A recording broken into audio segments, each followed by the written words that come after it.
Your attention, please, ladies and gentlemen. You're watching, yes, the Yankees Entertainment and Sports Network.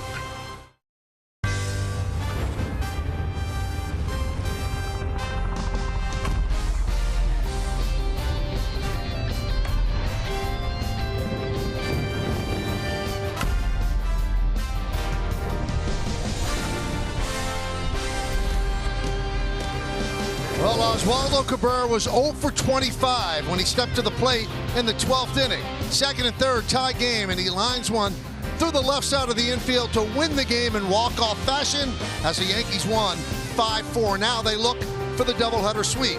We're back at Yankee Stadium, where it's time for more baseball as the Yes Network presents New York Yankees baseball. It's the New York Yankees against the Minnesota Twins in the nightcap of a twin bill from Yankee Stadium in the Bronx, New York.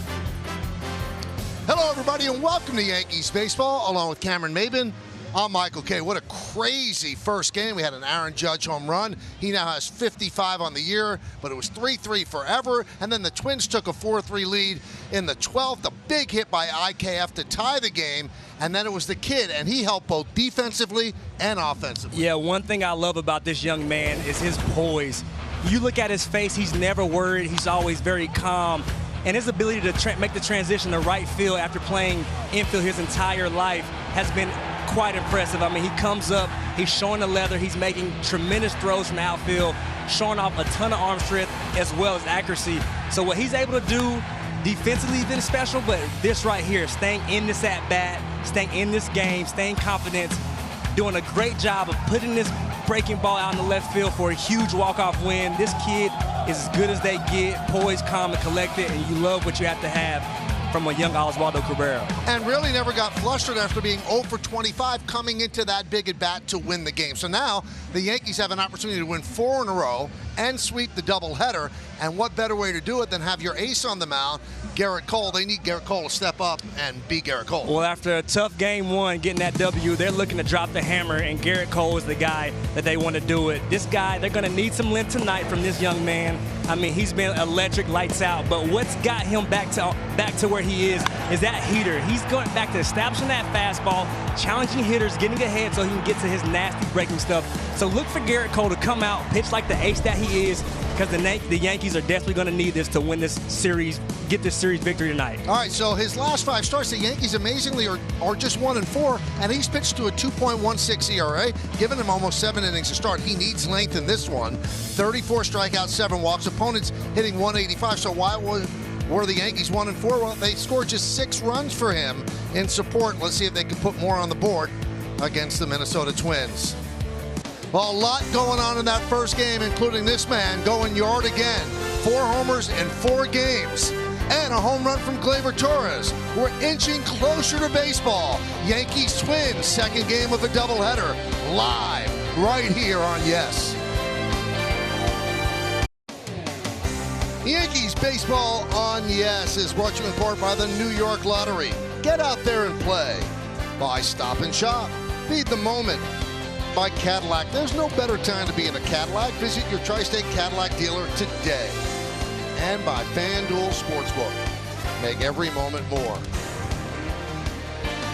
Yankee Stadium looking great here on this Wednesday night in the Bronx. You ready for more baseball? Lineups, first pitch, baseball next. Well, there he is, the Yankee ace, Gerrit Cole on the mound with a 10-7 record.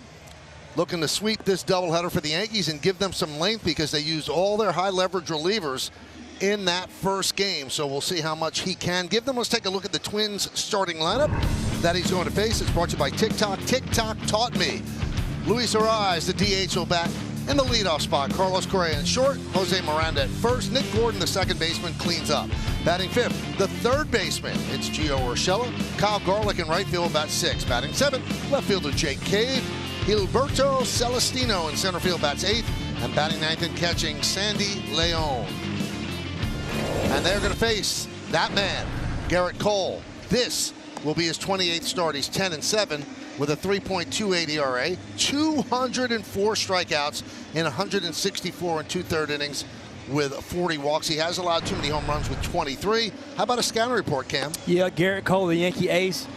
Well, last time, June 5th, back-to-back, he gave up a career-high 5 homers and allowed 7 runs in his worst start of his career. So I believe that did wake him up to give him the wake-up call, made him realize that he needs to establish that fastball, and that's the most dominant pitch in his repertoire, and then dropping the hammer, giving the Yankees the opportunity to win this series right now in Game 2 of this doubleheader. So look for Garrett Cole to come out and give the Yankees some length and dominate tonight. All right, let's take a look at the defense behind him. Cam, it's brought to you by your local Tri-State GMC dealers. You have Hicks in left. Florial gets another start in center. And that man, Oswaldo Cabrera, is out right. Infield, Connor Falefa at third, Peraza at short, Torres at second. Marwin Gonzalez gets started first base. And Jose Trevino behind the mound, catching the ace, Garrett Cole. So here is Arise. He's ready. Cole's ready. Let's do it. Here in the stadium. First pitch swung on a miss. We're underway. Game 2 underway here at the stadium.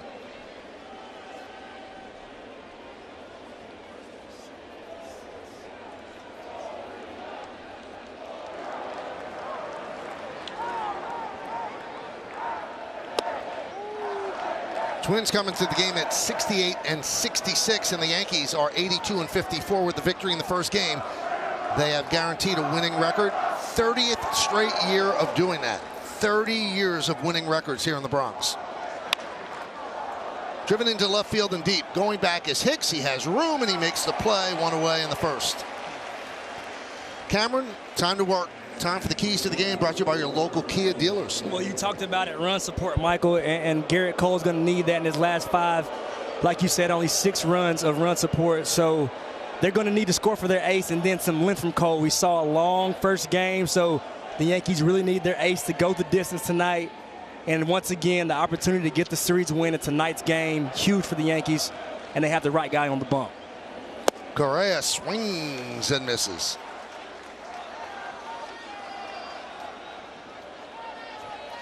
Well, Correa in the first game was 1 for 6.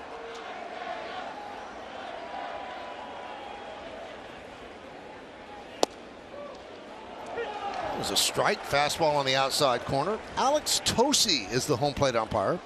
David Rackley at first. Larry Vanover, the crew chief, is at second. And Jose Navas will be the umpire at third.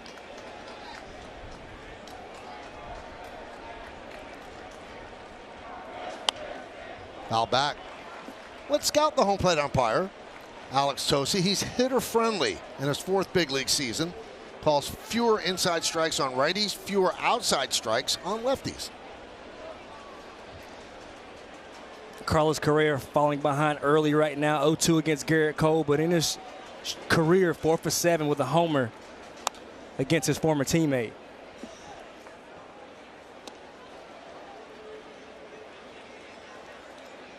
But so far, so good. The Yankees have done a really good job of keeping Carlos Correa's bat quiet throughout this series.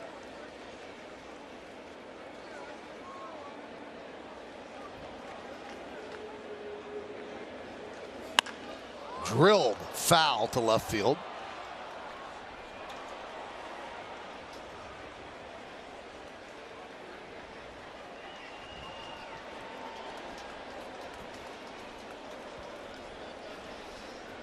Cole had one of his worst starts ever, June 9th in Minnesota.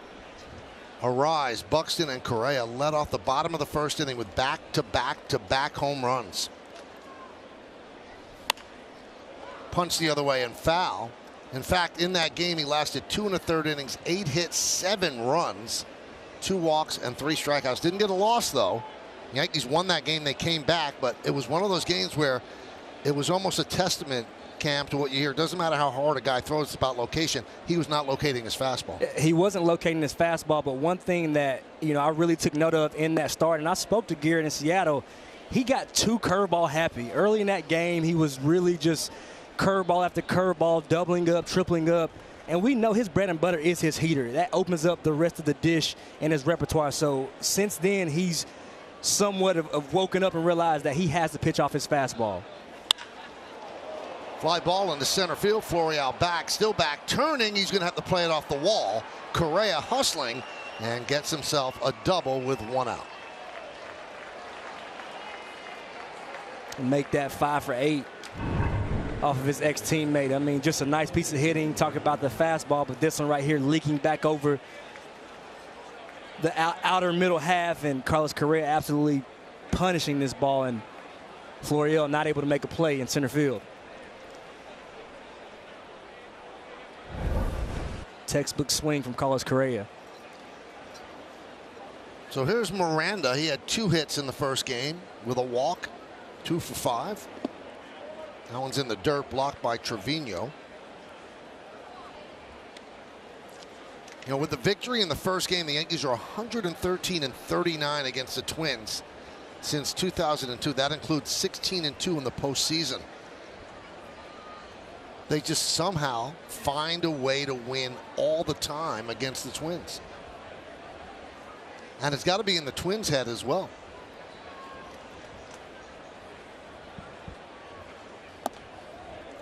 (2-0). That four-seamer yank at 101. So Garrett Cole feeling good and loose tonight.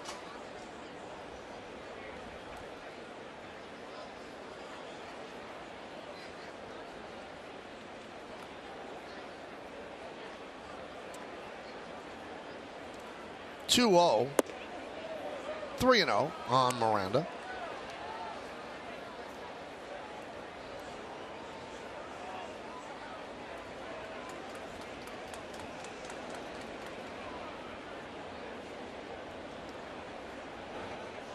Rocco Baldelli, the Twins manager, has to come up with a way to beat the Yankees. I mean, the way it's shaken out right now, with the Astros with the best record in the American League, Yankees will get a bye if they win the American League East, and then they'll play the winner of the wild card against the winner of the Central game. It could be the Twins.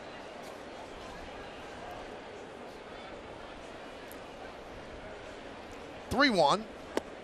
Wade did that pitch. Nasty cutter. 3-2.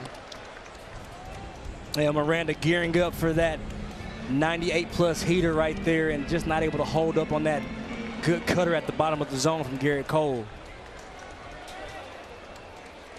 A lot of things Garrett Cole could do right here. Base open, full count. Sometimes they throw it 2-2, they come back and throw it 3-2.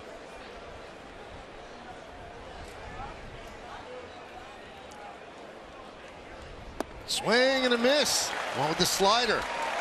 Miranda down on strikes.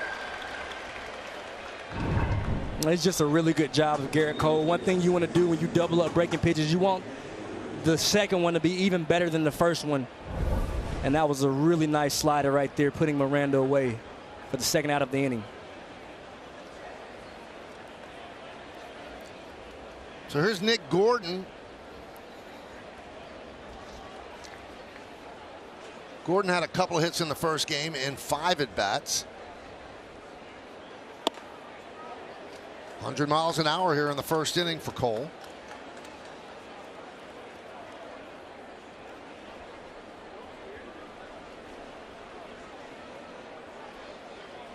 Runner at second, 2 men out, just underway, game 2 of a doubleheader.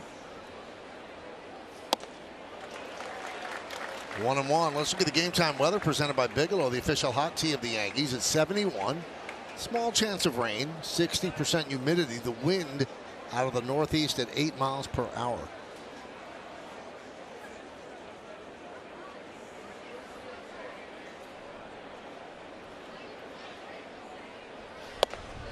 Now you look up at the clock now, and it's 8:04. Game's just underway. And growing up, night games for the Yankees, they started at 8 o'clock.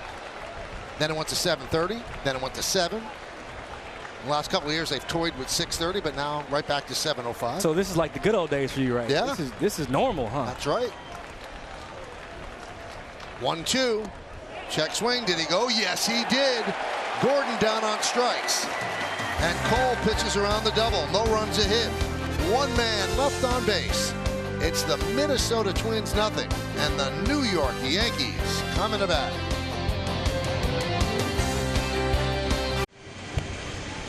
Garrett Cole works a scoreless top of the first. Now let's see how the Yankees send up their batters in order.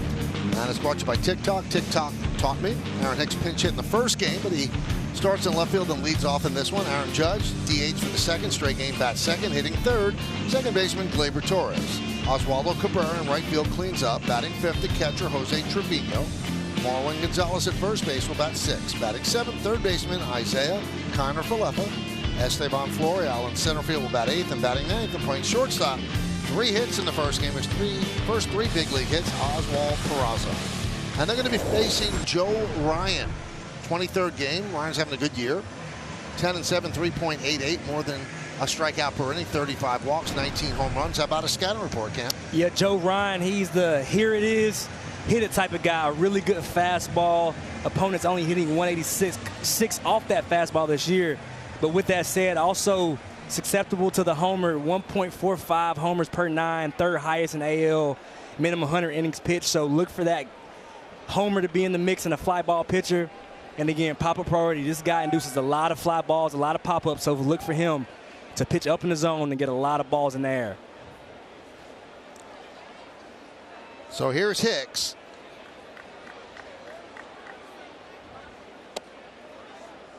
One and 0.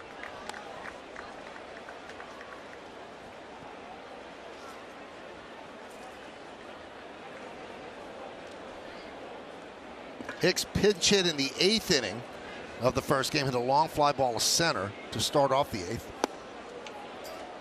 There's a strike. Now, as for the Twins, this isn't about like, well, let's break this this jinx against the Yankees and win a game. They need to win games. They're trying to win the American League Central Division.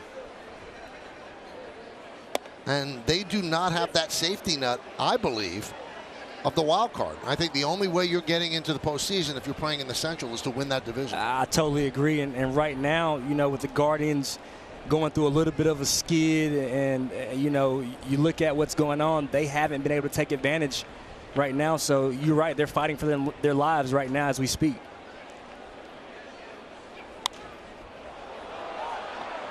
I'm sure when they looked at their schedule and saw the Yankees for 4 in New York, that probably didn't make them feel very confident.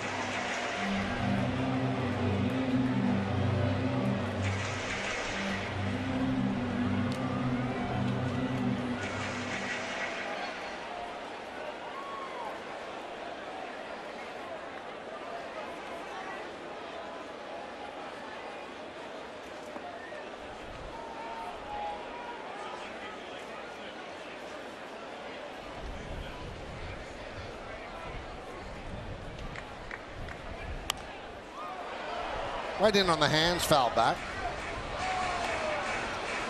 When we check out the Twins defense, brought to you by your local Tri-State GMC dealers. Cave in left, Celestino in center, Garlic over in right. In the infield, it's Urshela, Correa, Gordon, and Miranda. Third to first, Leon behind the plate, catching Joe Ryan.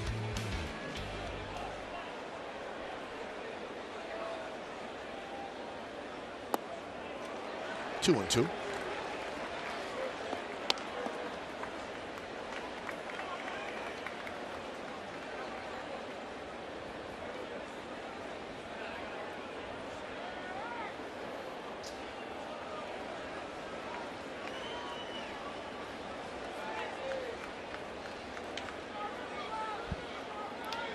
Ryan taking a long time between pitches, now deals the 2-2.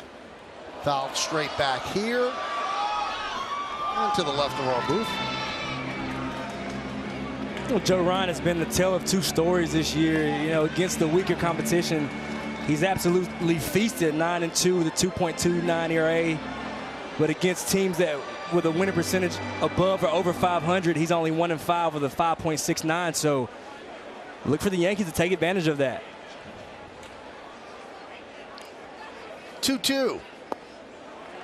3-2, and despite his struggles, and they have been well documented, he does work the count. Hicks will occasionally get on base with the walk, and that makes the .213 batting average, at least for Aaron Boone, a little bit more palatable because he works the count. Now the guy on deck, Aaron Judge, has seen a lot of pitches so far. 8 from Joe Ryan before he gets up to the plate. And now here's number 9. And he'll see more. And again, you talked about his ability to see pitches, to control his zone. But, you know, one thing I see when I watch Aaron Hicks swing right now off the left side is his swing just looks a little bit too long for me. You see right there, that's not a bad pitch to hit 3-2, but, you know, almost jammed right there and a tick tardy as well.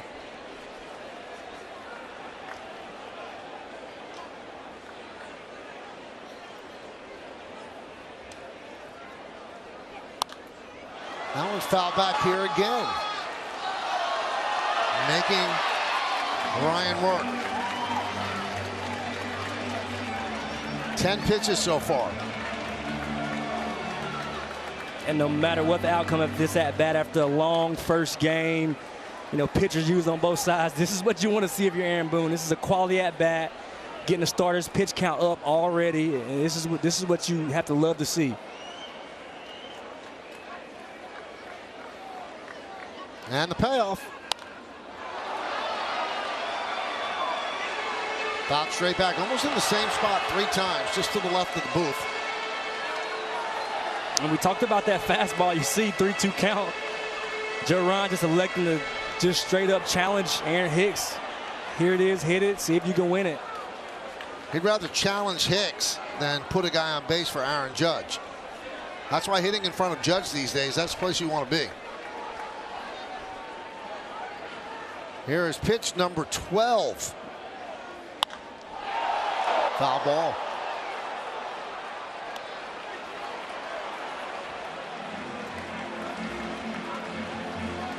Now this has a real CBS receipt look to it.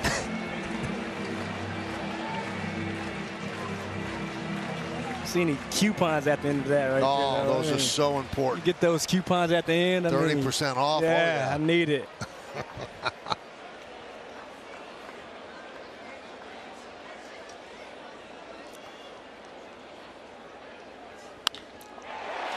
Grounded to short right field. Gordon is there to make the play. 1 away. So Ryan wins the battle, but he gets to throw a lot of pitches. Game 1. Aaron Judge in the 4th inning. Double Nichols, 55. As the chase for history continues. He's on pace for 66 right now. Those are his numbers.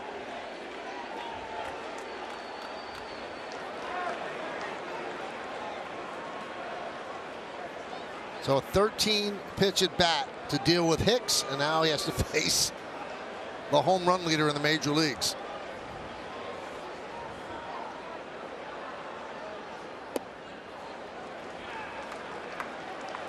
One and 0.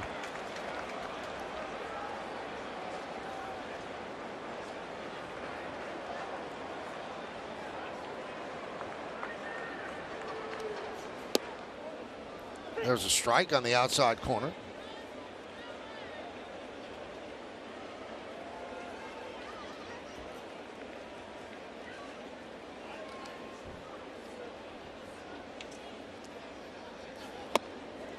Did he go? Yes, he did, and the count 1-2. So Judge was intentionally walked twice in the first game. So he had a strikeout, the home run, and then a pop to second. Yankees won that game 5-4 in 12 innings. So 3 extra frames for these two teams, and the 1-2 upstairs.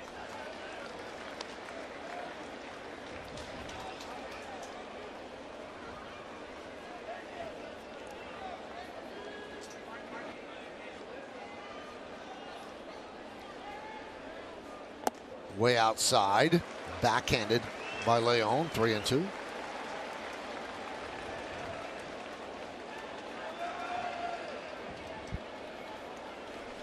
Ryan was the Twins opening day starter this year.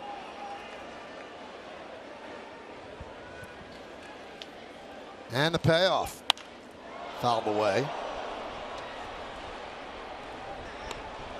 Ryan started out with a 2.89 ERA into late June, but he has hit has been hit harder of late, so the ERA up in the high 3s, approaching 4.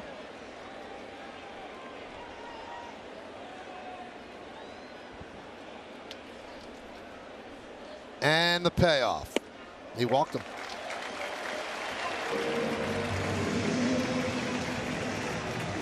The one thing that's gotten me about this season watching him, Cameron, he does not betray his strike zone. He's not going to chase. He's not going to expand his zone and get himself out. He'll take the walk. And during this at-bat right here, there was a four-seamer that had some arm side run that Joe Ryan was able to get a check swing. But you see immediately Aaron Judge takes a moment to step out of the box, regather his thoughts, and get right back to that zone that you're talking about, Michael. And that's what's been really impressive is he understands his game clock and how much time he needs to get right back locked in. Big home run for Torres that tied the game in the 6th inning of Game 1, a 2-run shot. His 19th of the year, so he was 1 for 4 with a walk.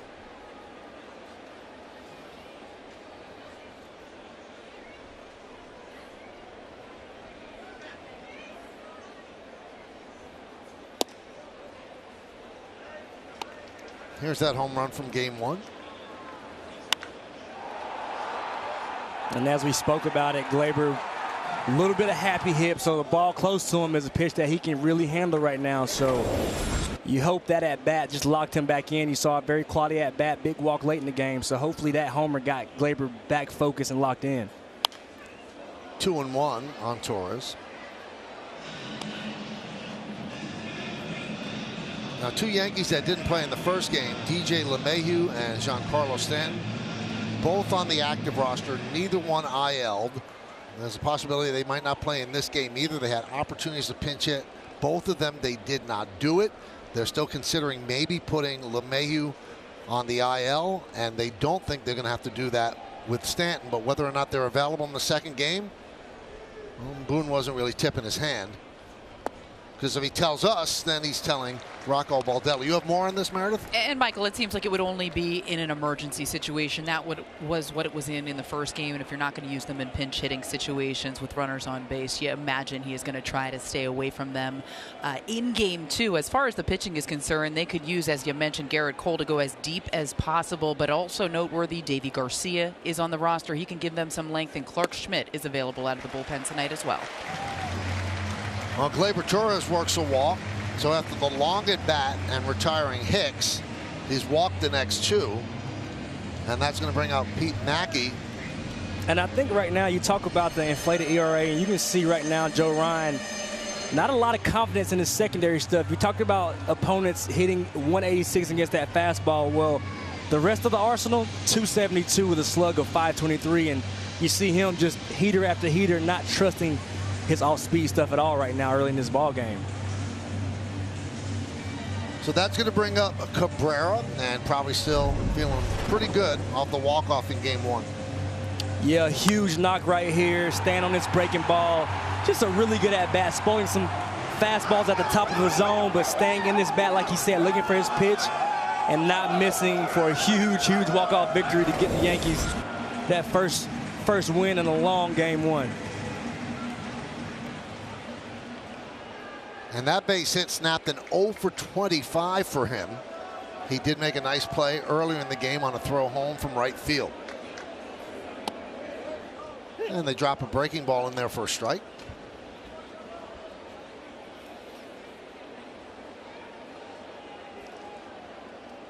Bottom of the first inning. First and second for the Yankees. 1 man out. Popped up. Leon gives it a look. It's over the Yankee dugout and into the seats.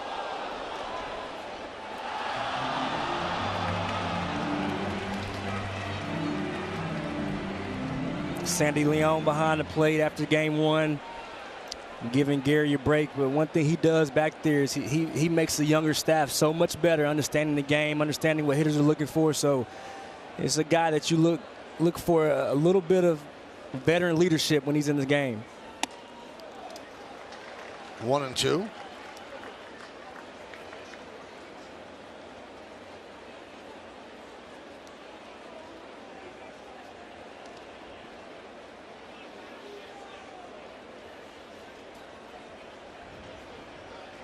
And the pitch fouled away.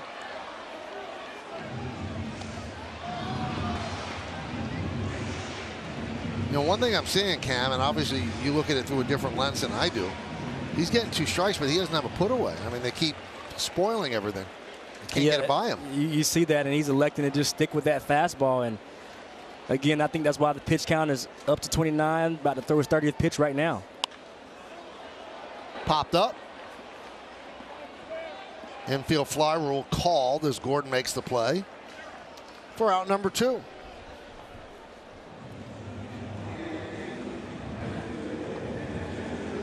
And that's going to bring up Jose Trevino.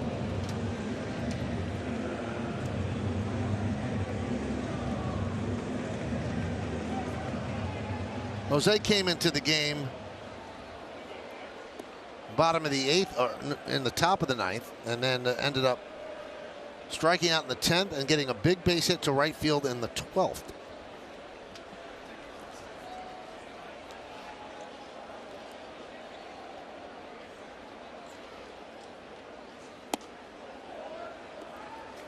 One and 0. And we talk about Garrett Cole having to give the Yankees length. Well, Joe Ryan has to give the Twins length. They use a lot of their bullpen. And that's where I was going to. You look up, he's 31 pitches in, and what could be a real heartbreaker is a 2-out ribby right here from Jose Trevino. Twins use 6 pitchers out of the bullpen. There's a strike.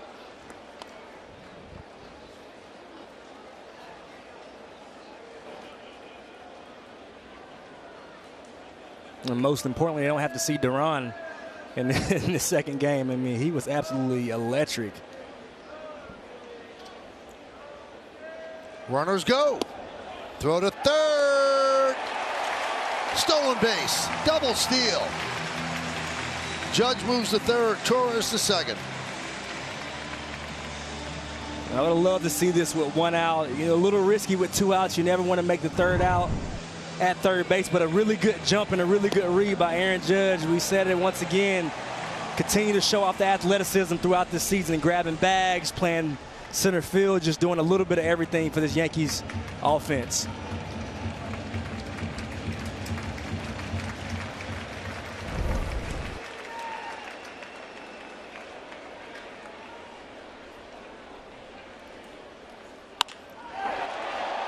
Grabbed by Correa. The long throw, and that'll do it as Ryan, with a long inning, does not allow a run. Yankees strand 2. Well, the race for the postseason is on, and you don't want to miss the action. Watch all out-of-market regular season games live or on demand, plus MLB Big Inning on MLB.tv. Now for only $29.99. Blackout and other restrictions apply. Visit MLB.tv for details. 0-0 as we go to the top of the second, and Gio Urshela will lead off.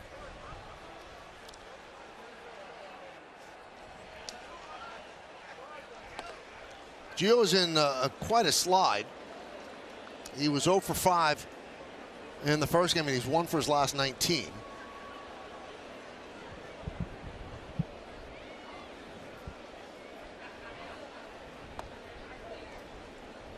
One and one. That just lets you know what kind of start Gio has got off to. Still hitting at a 263 clip, 11 homers, a little bit of damage. So even that skid is pretty decent numbers.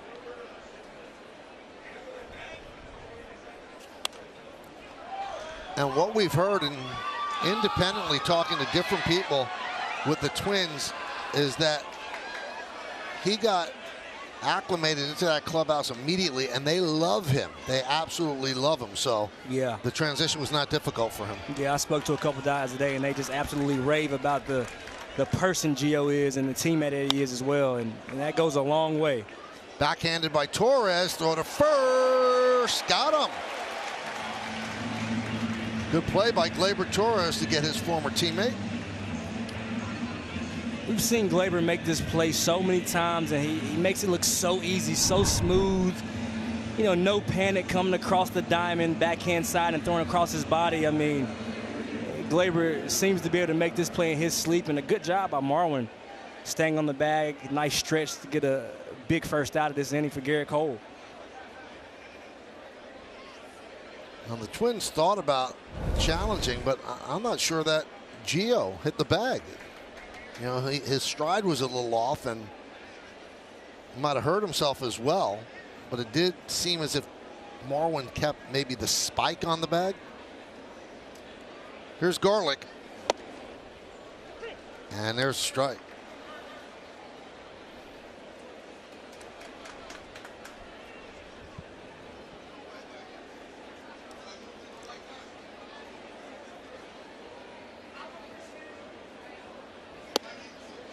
Oh, and 2.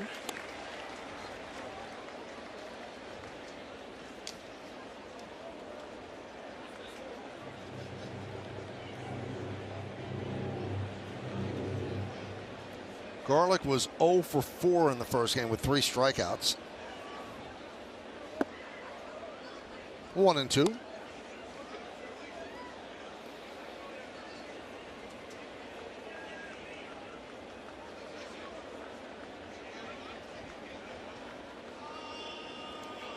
He's wide open in the box. Feet fairly close together. Giving me a little Tony Batista vibes up there, Michael. What do you think? I see it. I see it. Maybe hands not quite as high, but that little open start kind of giving me Tony Batista feel.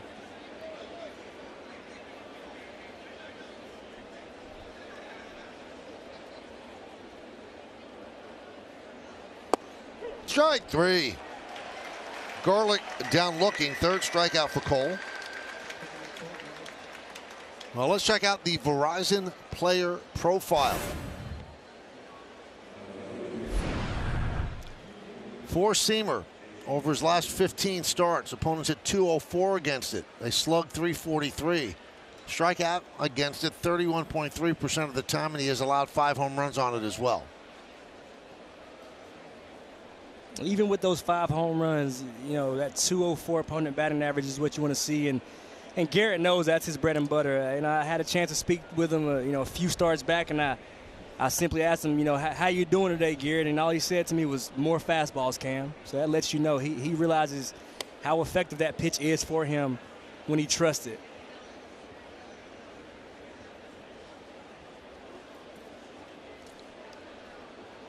I even believe that when he was struggling earlier, it was his wife, who was a college athlete herself, who said fastballs. She just said fastballs.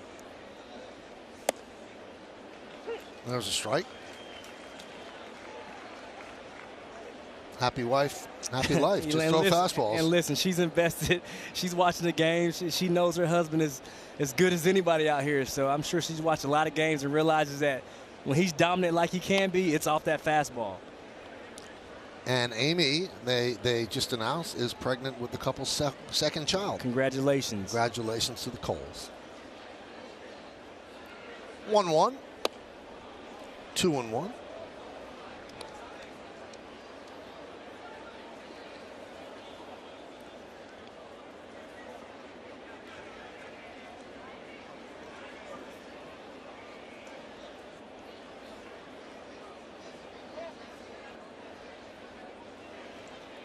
Cave calls time.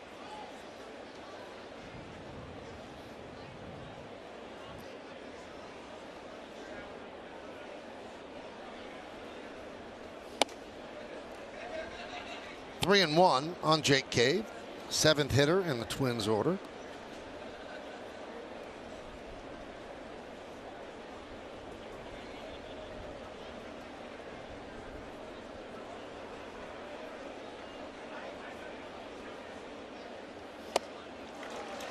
There's the fastball, swung on and missed. 3 and 2. A little bit of a predetermined swing right there from Jake Cave. He knows 3-1. You got Garrett Cole in the bump, probably going to challenge you and going out of the zone right there to try to get that fastball in the hitter's count.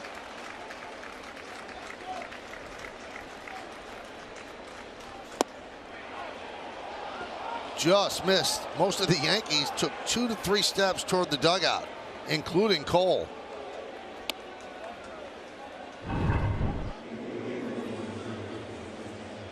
Gary yanked this heater just a tad, and like it might have just missed the inner half. You can see it right there. That ball just tick off the plate.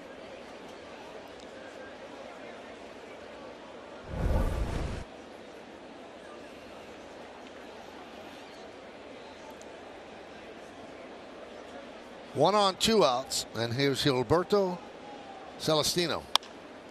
Jumps on the first pitch and drives it to right field.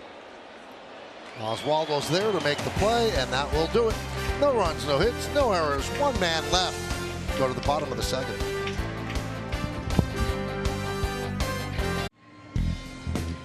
Welcome back. It's time for tonight's injury report, brought to you by Montefiore Einstein, state-of-the-art healthcare in New York City, Westchester, and the Hudson Valley.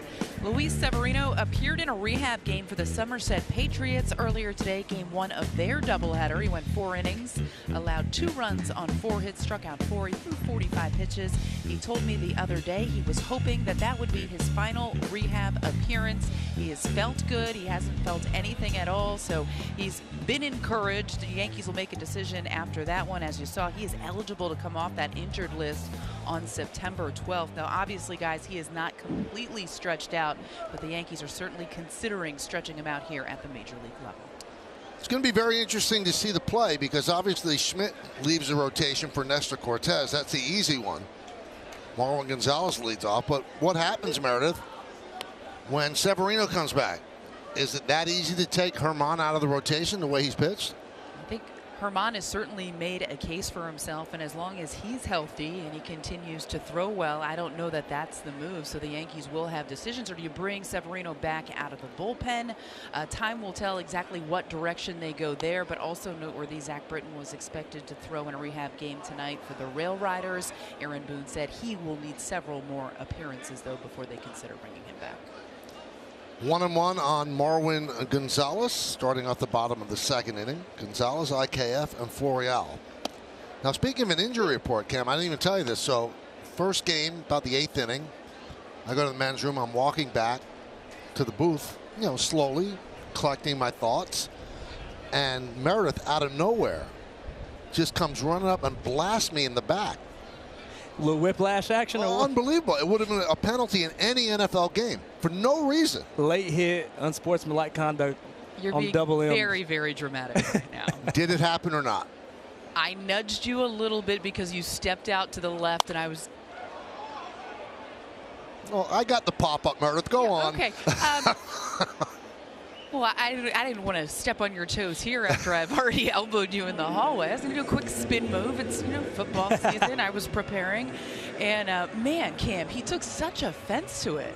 You said it, you know, a little. My guy can be a little bit dramatic, but, you know, it's okay. But you are Michael K. It was just unwarranted. That's all, Cam. I didn't bother her. You gotta always be ready. It's football season, you know. Have you ever considered if you picked up the pace in the hallway, I would have never been able to catch you? I was like 20 feet behind you. Full run right into the back. Audrey saw it, and she said that you're being dramatic as well. Well, maybe dramatic, but true. 0-1 on IKF.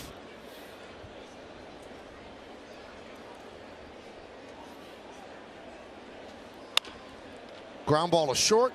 Correa purposely threw it there on one hop to get the second out.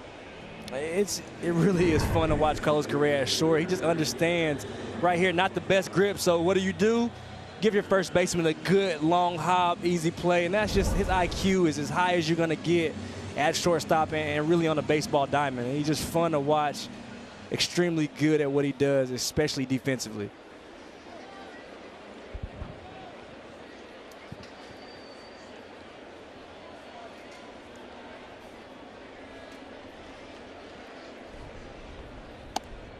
The pitch to Florial is a strike. 0 for 4 with a walk in the first game.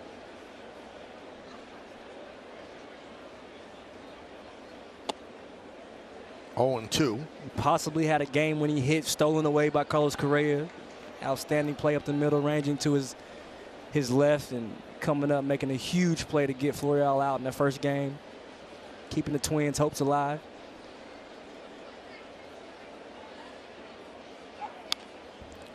Well, Florial this year with the Yankees been up and down a couple of times. 1 for 24.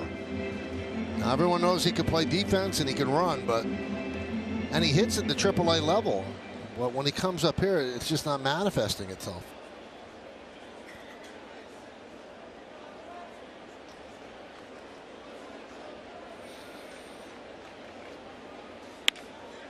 That one is looped into center field. Correa quickly out there to make the play, and that will do it as the Yankees are retired in order, and we go to the third.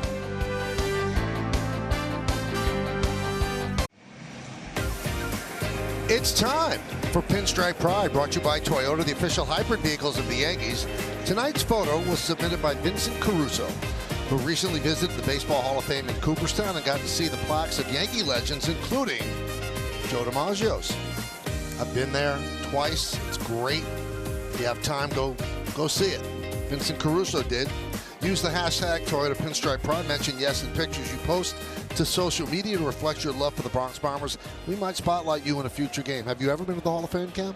I have been out there before. It is quite a sight to see. I mean, all the history. You know, I was fortunate enough to play in the old Yankee Stadium, where you really feel the nostalgia of the greats that came before you. So to be able to go out there to Monument Park and take a peep at that, like you said, if you come to the stadium, you definitely need to get out there and take a look. 0-1 is popped up. No, I meant, have you been to the Baseball Hall of Fame? Excuse me. Absolutely, yes. You go see all that. Baseball Hall of Fame, the Negro Museum Hall of Fame. You make sure as a baseball player you get around and you go see all of that and take in the history of the game. It's extremely important, I think, as a baseball player. 0-2 on Leon, leading off here in the third, and Cole deals. He's not getting that inside corner, even if it's a bit off. You know, aces expect to get that.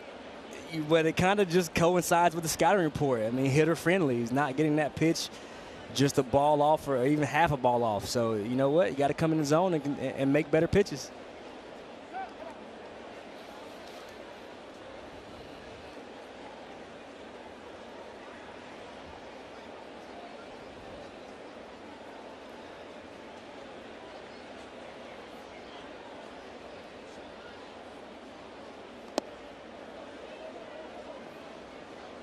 Two and two.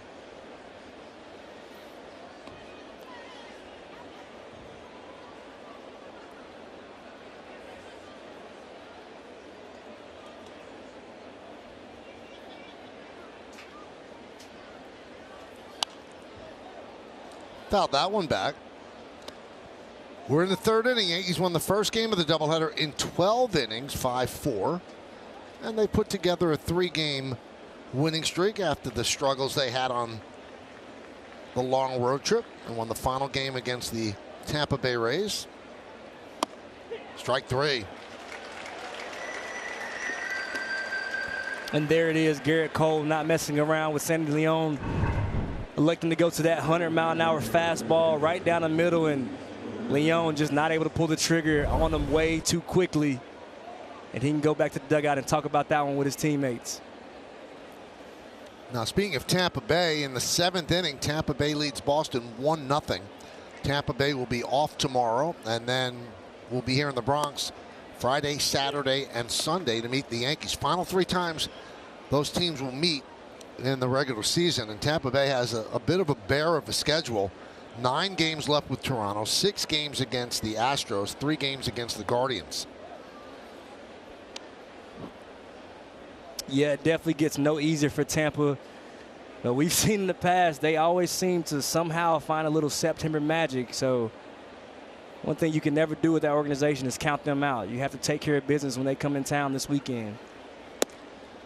Cam, I don't know if you feel the same way. When the story of the season is written, if the Yankees end up winning the American League East, that game on Sunday will be looked at as humongous. 100%. And they have to bounce back after, you know, letting the series go down there. So, you know, luckily for the Yankees, they get the opportunity to rectify that past series in Tampa.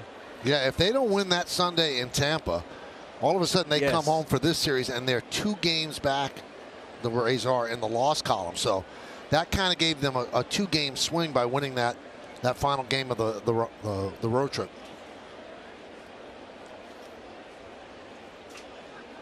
2-2. 3-2 on a rise.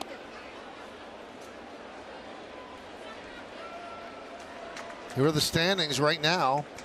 Yankees have a 4-game lead in the loss column, 5 overall. And the Blue Jays are right behind the Rays. And the Blue Jays lead Baltimore 4-1 top of the 5th inning at Camden Yards.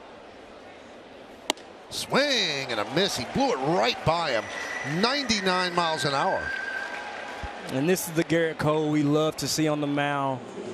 Guy reaching back, trusting that electric stuff right here. And even as good as the rise is, he's got no chance of catching up with that fastball at the top of the zone as he gives a nice little chuckle just to let you know how confident this guy is at the plate, right? He's swinging through a pitch and he knows, okay, you got me there, but I'll be ready the next time. Nice piece of pitching by Garrett Cole. It was so much easier for him to hit the gum.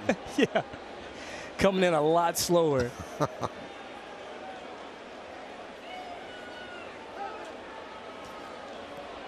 So here's Correa, who doubled off of Cole in the first inning with 1 out. They were teammates for 2 years with the Astros. Correa in the first year of a 3-year deal he signed with the Twins during the offseason, but a deal that he can opt out of at the end of this year or at the end of next year. And most people just assume he will opt out for sure, barring injury.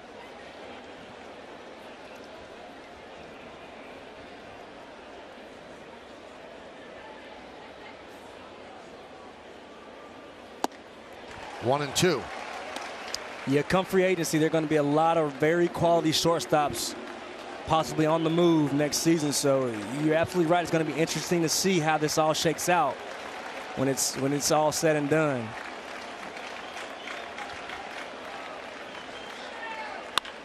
Drilled deep to left field. That ball is gone. A long home run by Correa, and it's 1-0 Minnesota.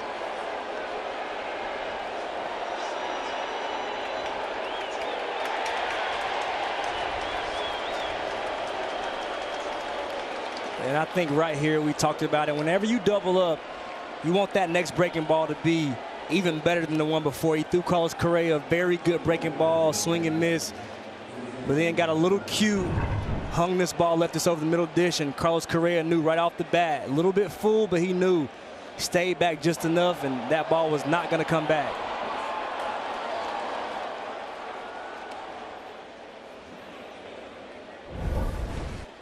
'17th home run of his year. Let's take a look at the swing on Super Shot. It's a really good job. You see him keeping his body back, not allowing his front side to leak forward, and just letting the barrel drop on the baseball for a huge homer to give the Twins a 1-0 lead.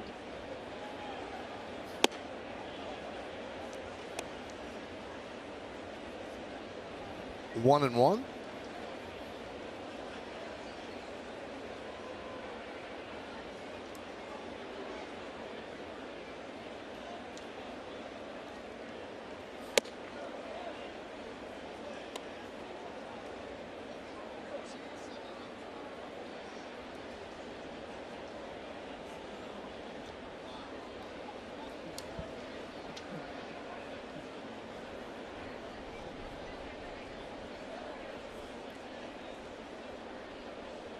The 2-1.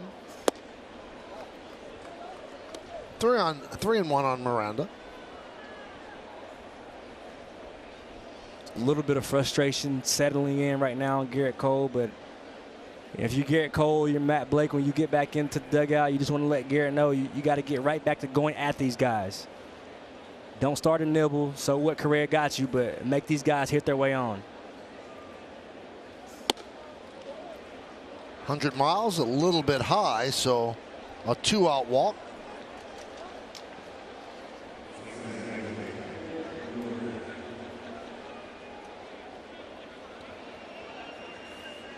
So Correa has both hits against Cole, a double and a home run.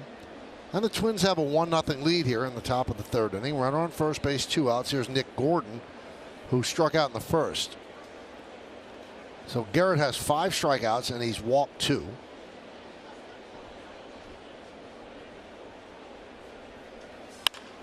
That one's lined into center field. It's a base hit. Miranda will stop at second, and Gordon picks up a 2-out single. And Nick Gordon ready for the fastball right there, not waiting around. And we talked about this young man early in the game being one of the hottest Twins hitters in the lineup right now. You see him batting fourth right in the middle, and a very nice swing, pulling the hands in for a nice single by Nick Gordon. Well, that single brings Matt Blake out of the dugout to talk with Cole. And, you noticed it by the way he pitched to Miranda. He kind of got a little bit, hinky after giving up the home run to Correa. Absolutely. And then Nick Gordon, understanding the situation, he just, walked the guy in front of me, nibbling a little bit. So you have to know Garrett Cole, the competitor he is, he's going to come right back in the zone. So this little meeting right here, I think much needed just to kind of give Garrett Cole a second to breathe. But a good job by Nick Gordon understanding the situation. And we've seen this out of a few of the Yankees pitchers on this staff, is when they get in trouble, they just tend to nibble a little bit and shy away from contact at times. So here is Gio Urshela. Fouled away.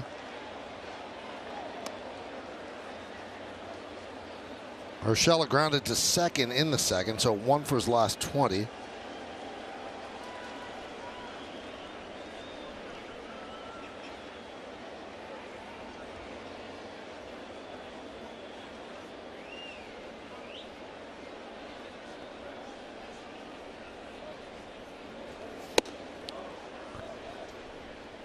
Good fastball, but up and in, 1-1.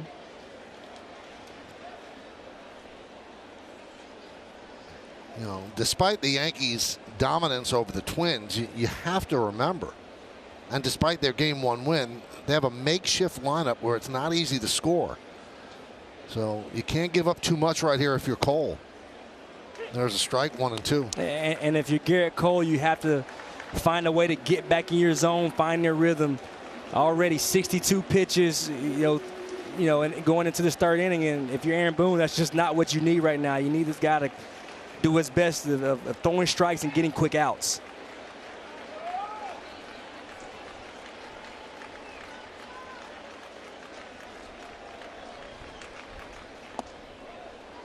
Two and two.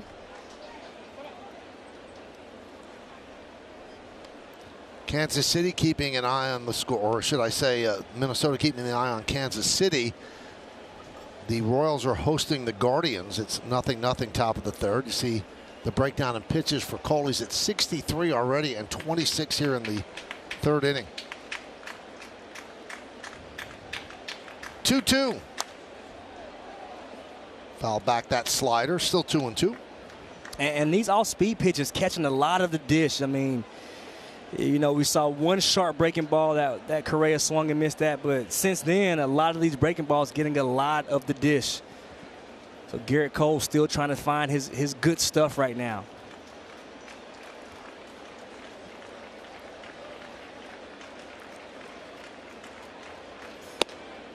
Strike three. Got him with a 100-mile-an-hour fastball, top of the zone. But Correa's home run has given the Twins a 1-0 lead. Well, for the best coverage in the game, let's check out the T-Mobile coverage cam. This was in the first game. Peraza with his first major league hit, a double. They kept the baseball, although it was dropped on the right end. Another hit. So 2 hits in the big leagues, and another hit. So then he has 3 hits in the big leagues, and he handled himself very well in the field. In a shift, he makes that barehanded play. And he has to take a deep breath because he was 0 for his first 7 and picks up 3 hits and has to feel much better about things. And now starting his second straight game and leading off here in the bottom of the third.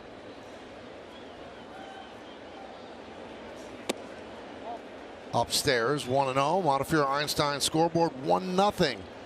Bottom of the third. Big strikeout of Urshela as the Twins stranded 2 in the top of the third after the Correa home run.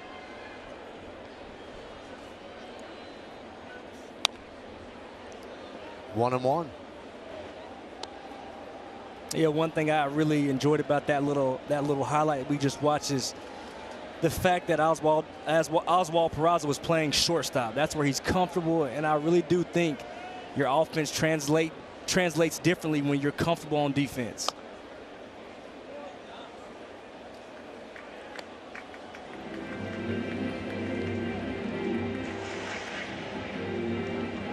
First Yankee ever born in the year 2000.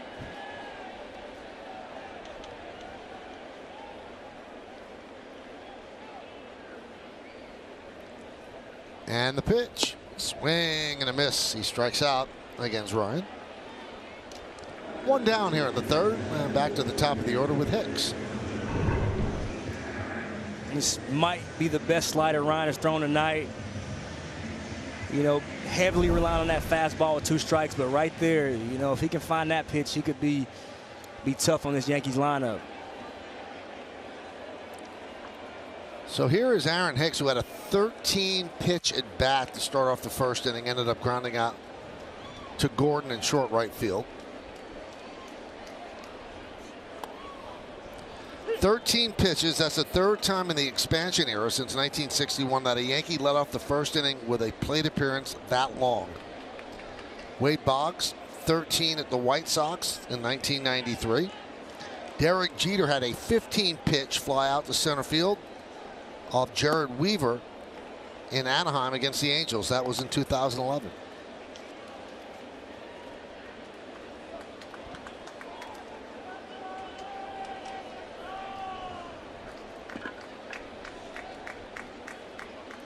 One nothing Twins, bottom of the third, 1-1 count on Hicks. 2-1. And we'll continue to just harp on that, how important these at-bats are before Aaron Judge comes up to the plate. You know, finding a way to get on base. You know, it was a great at-bat by Aaron Hicks. He wasn't able to win, but so important that you get runners on in front of this guy and make the opposing team have to pitch to Aaron Judge. And he has a push bunt, but Ryan's off the mound, fields and fires, and they just get Hicks.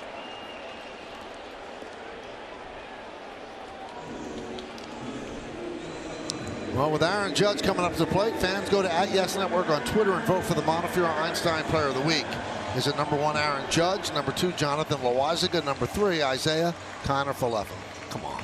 Well, number 4, Aaron Judge. Right. Can I throw another one in there? Why even have election day? Or number 5, Aaron Judge. I mean, you pick.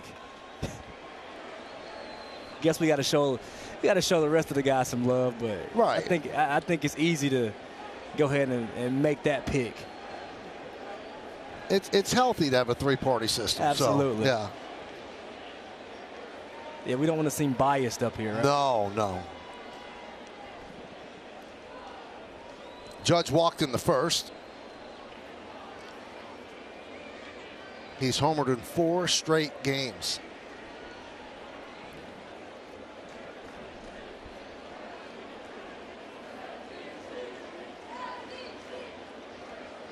And the pitch. Changeup for a strike.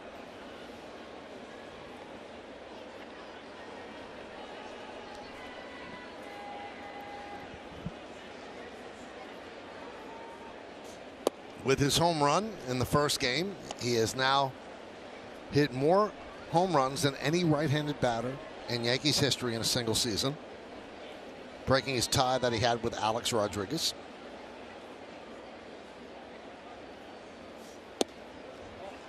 Also, it was his 114th home run at this ballpark.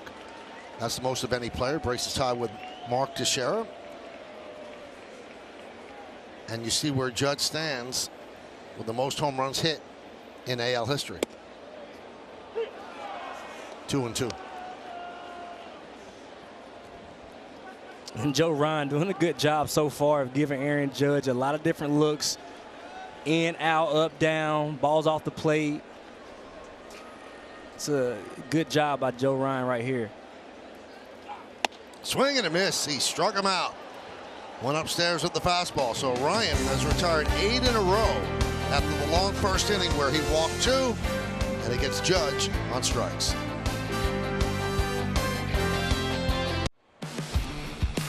Well, here are the latest run totals from FanDuel Sportsbook. Right now, new customers get $150 in free bets guaranteed when you place your first $5 bet. Download the FanDuel Sportsbook app now and start making every moment more. We go to the fourth inning. Garlick leads off. And there's a strike. And I think if you watch Garlick's at-bat so far, he's going to get a steady diet of heaters away and sliders off the plate. And that's the way you approach him. He wants the ball close to him so he can do damage.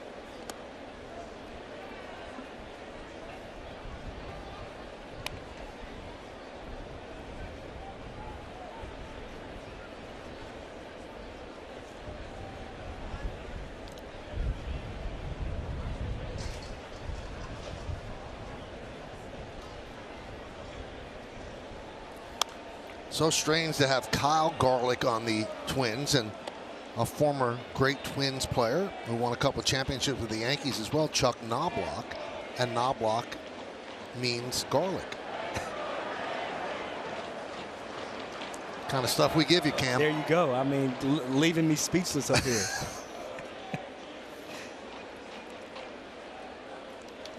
Swing and a miss. The language would be German. Knobloch is garlic. And that leads us from garlic to trivia. I hope this doesn't stink. One, who was the last Yankees pitcher to lead the American League in strikeouts? Who was it, everybody? Because that's what Garrett Cole's doing. It looks like he's well on his way. We'll find out.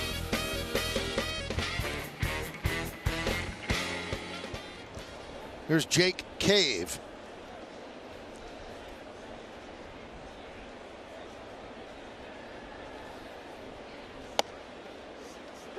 You're still reeling with that Knobloch tidbit. I am. I'm sitting here going, but now does garlic mean Knobloch in a different language? I guess. You definitely had the wheels turning up here. You had me a little. I needed that after a long game one. I know. You need to be jolted. There he is, Chuck Garlick. Man, he could play. Oh, he was so much fun to watch.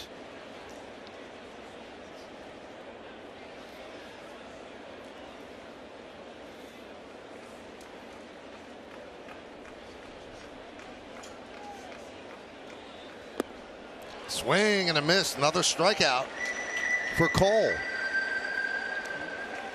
That's Cole's 8th strikeout. And it's brought to you by your Tri-State Audi dealer. Stop in to see the redesigned 2022 Audi A8 today. And there's his 8th.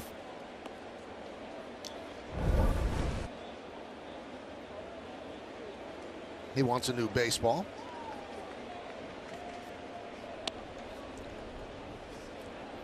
So Cole has struck out 3 in a row. And here is Gilberto Celestino.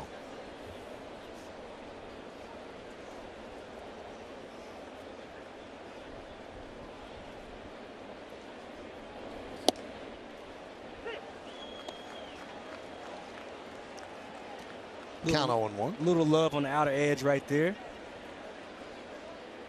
That's what you get when you pound the zone. You get the benefit of the doubt from the umpire.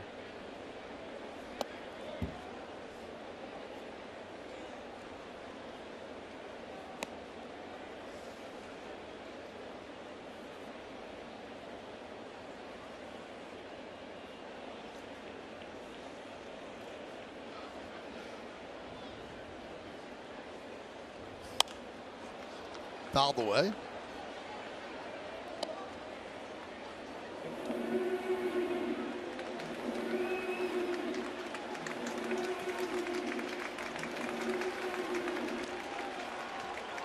Go 1 strike away from striking out the side.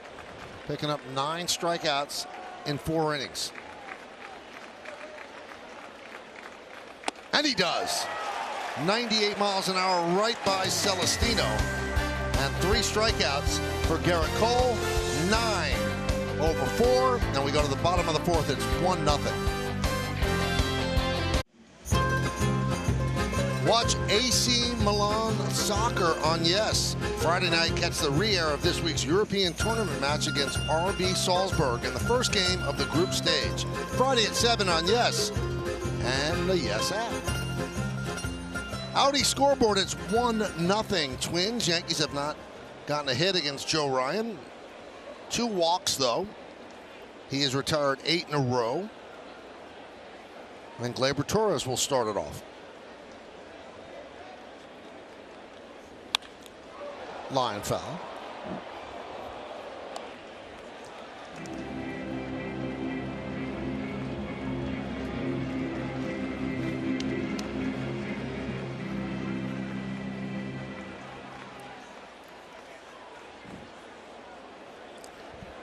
Carlos Correa with a home run has given the Twins a 1-0 lead. The 0-1. 1-1 on Torres. Torres walked in the first inning. Last Yankee to reach base against Ryan.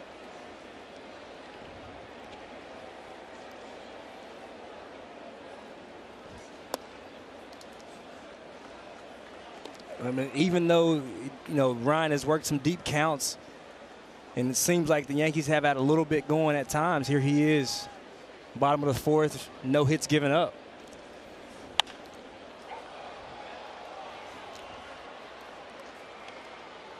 The Twins got Ryan in July of 2021 from the Rays. They got Ryan and Drew Stoutman, and they sent Nelson Cruz and Calvin Felche down to Tampa Bay.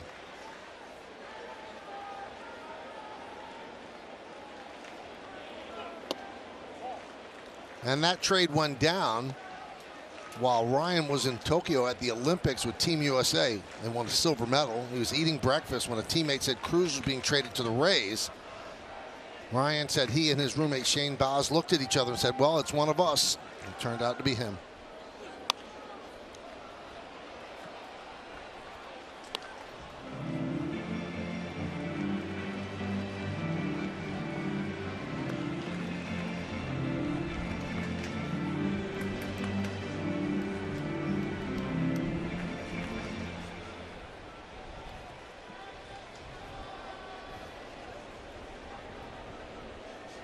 And the 3-2. Another foul ball, another long at bat against Ryan. Let's take a look at his arsenal. StatCast 3D presented by Google Cloud. And we talked about that four-seamer at 60.4%, the slider at 21%. So essentially a 2-pitch guy, and you continue to see Yankees hitters behind on the fastball. So it's understanding the scouting report. Let's sell out on that pitch. This is what he likes to go to. You've seen it throughout this game. That's his bread and butter. Pick that pitch in one spot and then let it go.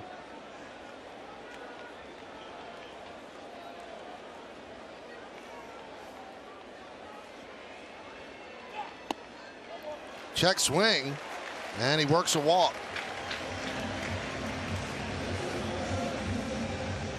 That's a good at-bat by Gleyber Torres, understanding his zone. And those are the little victories that you want to see if you're Aaron Boone. He's seeing better pitches. He's starting to shrink his zone. Getting those walks. Those are good signs if you're a Yankees fan or if you're Aaron Boone.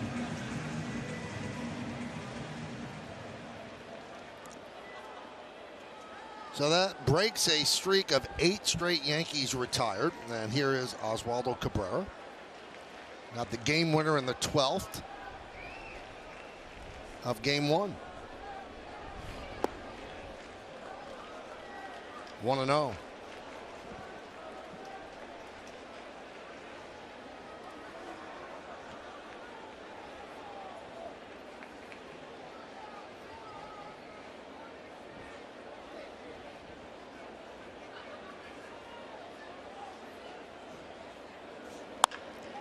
Lined into right center field, and it's going to drop in there for a base hit in front of Garlick. There's the Yankees' first hit. First and second, nobody out here in the bottom of the 4th. And there you go.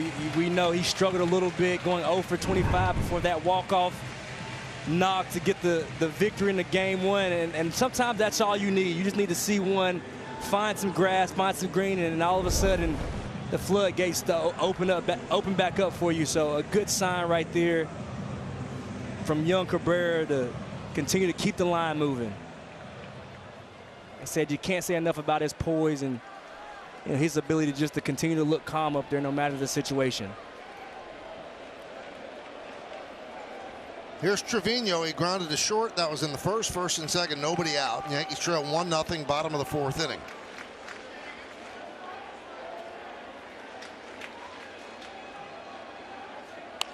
Check swing, foul back to the screen, 0-1.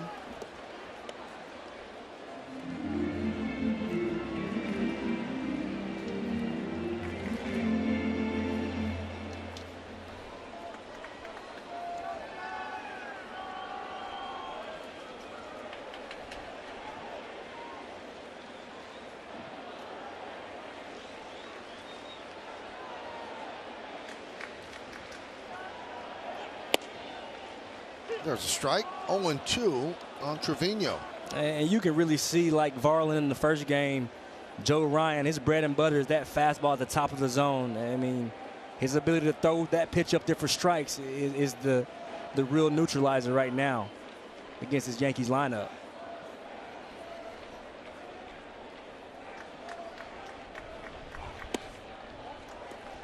That one missed high.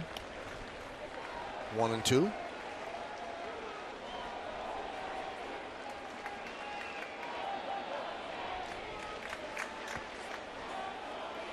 Torres at second. Cabrera at first. Still nobody out, bottom of the fourth. Swing and a miss. Got it right by him. One away. Kind of sneaky fast, Cam. It is, and you know, I think that's one of those situations where you watched early in the season, Yankees hitters would go back to the dugout and they would talk about what they would see. You would see them conversating, and right now you just want to see some type of adjustment where they realize this guy is pitching off his fastball at the top of the zone. So whether that's an approach to maybe hit something hard on the ground, try to get on top of that fastball, something needs to change for them to have some success against Joe Ryan. So here's Marwin Gonzalez. Foul back, 0-1.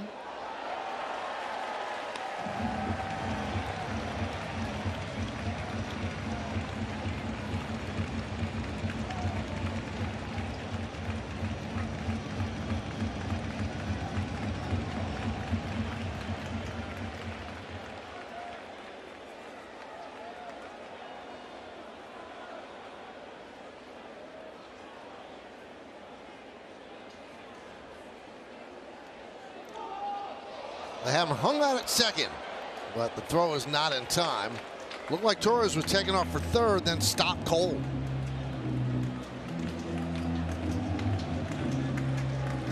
Keeps grabbing the back of his leg. You hope he's okay. Yeah, last thing the Yankees need is any more injuries, so let's hope as Gleyber kind of tugs at that hamstring, he's okay, because this is the last thing they need. Even with some of the struggles that they've had, you don't want to see anybody else go down in this lineup. Swing and a miss, 0-2 on Gonzalez.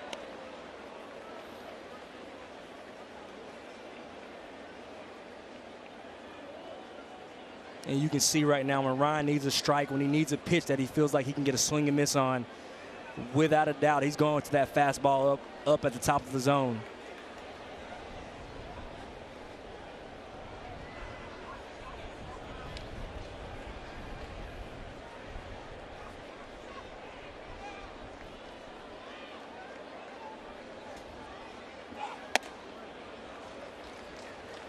One and two. Well, one thing that's happening, the Yankees are certainly pushing his pitch count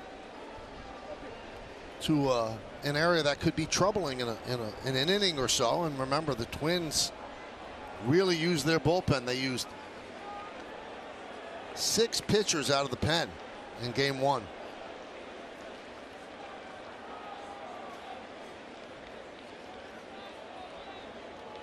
And right there, Michael, that's the difference between Garrett Cole. You know, when you see, you know, any other guy in this league start to get up around 70, 80 pitches, you kind of have to know that the bullpen is lurking in the background. But when you have Garrett Cole out there, we've seen him even in rough outings, he's going to go as far as he can when he knows that his bullpen or his team needs it. So you're right, they get into that gray zone as far as pitches when you talk about Joe Ryan.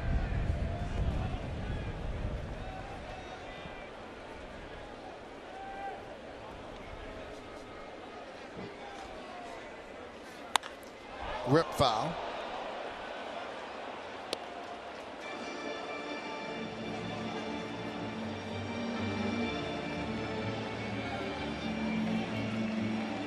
.75 pitches right now, highest pitch total of the season, 110 pitches, so still has a little bit of room to work with, and as we know, these are big games for both teams, so Rocco Baldelli might also elect to go with Ryan as long as he possibly can if he continues to pitch the way he is.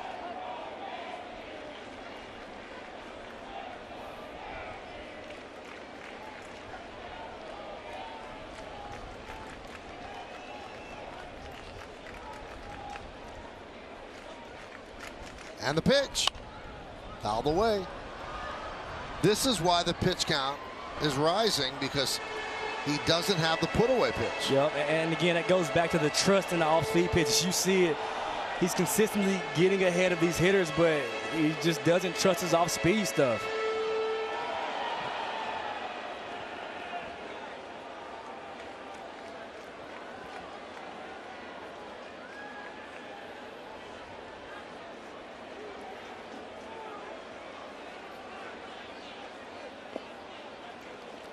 Two and two on Gonzalez.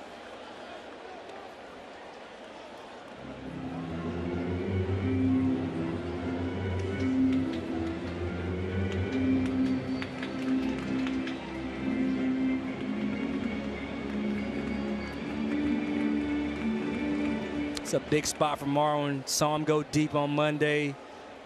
You know, got to start to think that, you know, some other Yankees are going to come around and add on to being a little bit of that damage that, you know, Aaron Judge has been able to put on the board. So see if Marwin right here in 2-2 count can get him something good to hit and tie this ball game up, possibly put the Yankees ahead even. And the count goes full at 3-2 with one out. You've got Torres at second and Cabrera at first. And there you go, Michael, right there. I mean, two back-to-back, just totally non-competitive off-speed pitches as he's ahead in the count. So that could be, going back to your point, why there's so many fast foul balls and why he isn't able to put guys away. Connor Falefa is on deck.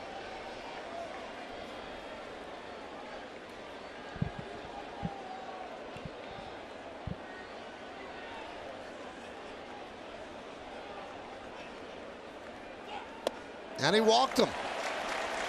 So Gonzalez works a walk to load the bases.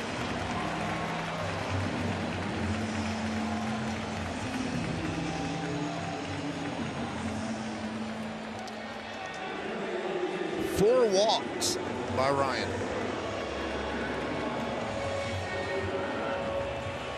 You know, kind of swallowed up in the joy of the kid getting the game-winning hit.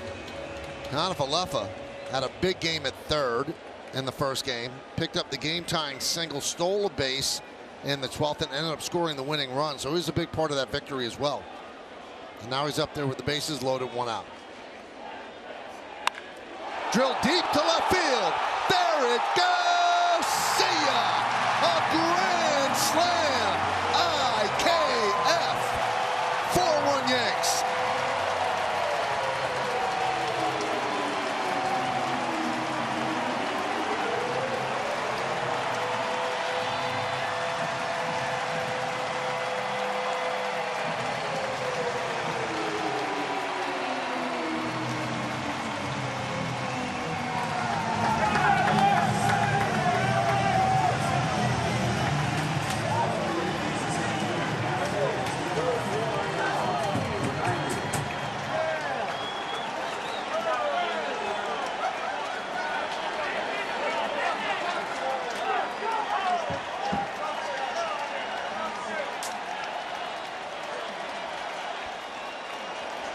There's Florial and a drag bunt, and it is a beauty, and it is a base hit.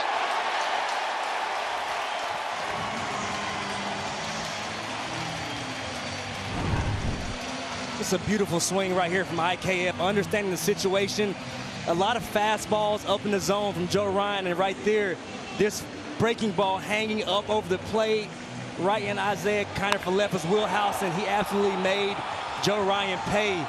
Huge swing, big grand slam, and now this crowd is energized and back in this ball game, and IKF just continue to be a complete ball player that he is.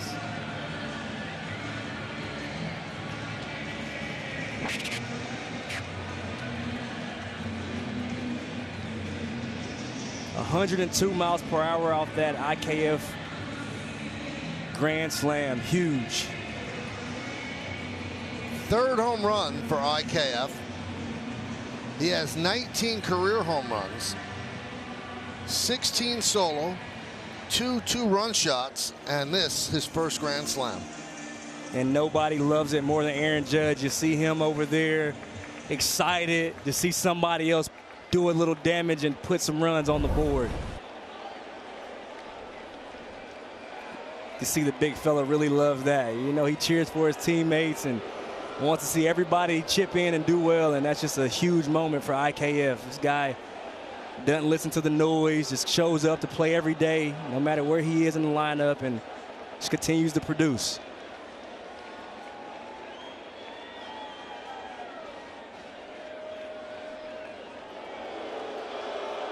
There's been a lot of noise surrounding Kiner-Falefa, and you quiet it with swings like that, but you know, social media has not been kind to him,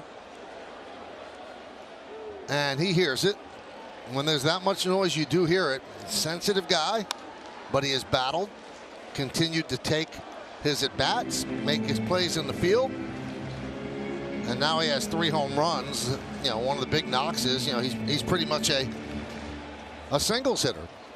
And that's why you just rely on those guys in the clubhouse with you, those guys that you go to battle with each and every day. The fans, the naysayers are always going to have something to say. They're always going to critique you, but when you've got guys behind you like Aaron Judge and Aaron Boone who trust this guy, who love who he is as a player, that's all you need if you're IKF. And these guys continue to stay behind him, and that's exactly why, because he can do things like that in big moments for the Yankees.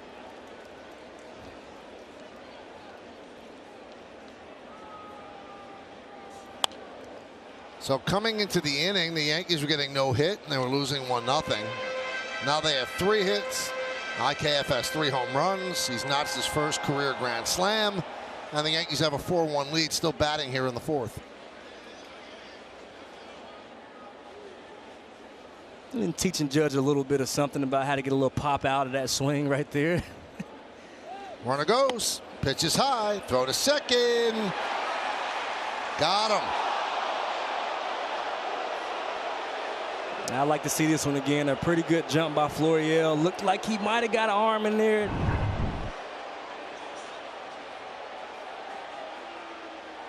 Yeah, he's safe. Yeah, I always wonder how he missed that one. That was right in front of you, but good jump by Florial. Just a great job of bunting after the grand slam, understanding the game, and you get rewarded for things like that. You lay down the bunt, you steal a bag, and all of a sudden things change for you. Things start to go your way. So a way to play the game. Good job by Florial right there.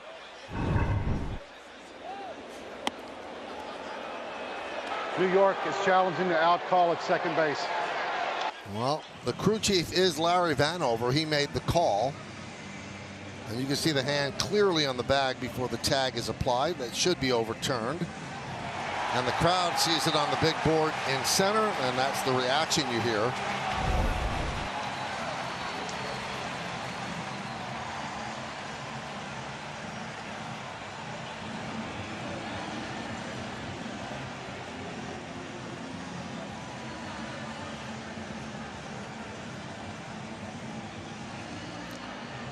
I don't know if Boone is shaking his head that it should be taking this much time when it's clear cut that he's safe. But I guess you can't rush the process. Upon review, the call in the field's overturned. Runner is safe. New York retains down. So they overturn it, and Florial gets a stolen base.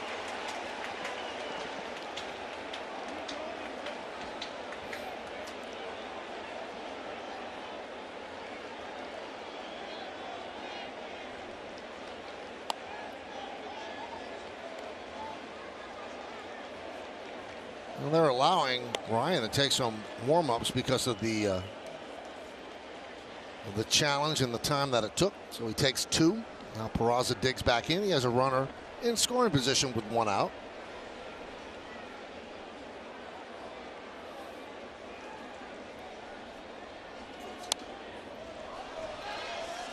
Still 1-2. Let's check out stats with Lowe's. And Yankees Twins, it's almost not a fair fight right now. 113-39 since 2002. That includes the postseason.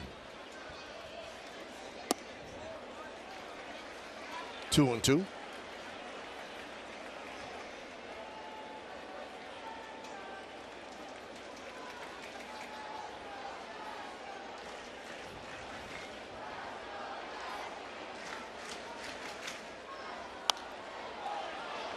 Popped up.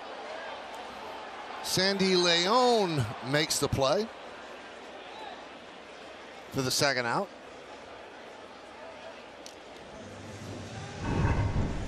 See, Sandy Leon gave Peraza a little push to get out of the way right here so he can make this play. The veteran to the rookie saying, hey, move it, young fella. Trying to work back here.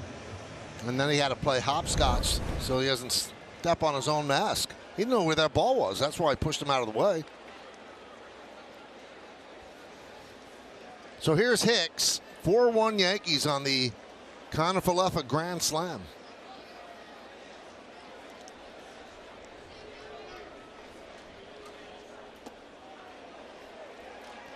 One and 0.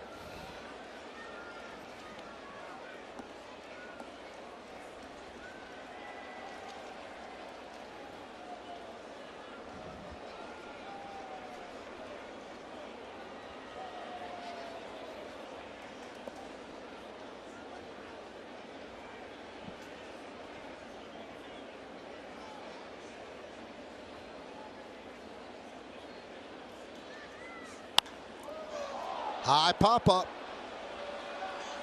Carlos Correa will put it away for the final out. So the Yankees send 8 batters to the plate. And the big blow was out the bat of their third baseman, Isaiah Kiner-Falefa, deep into the left field seats. A grand slam with that one swing.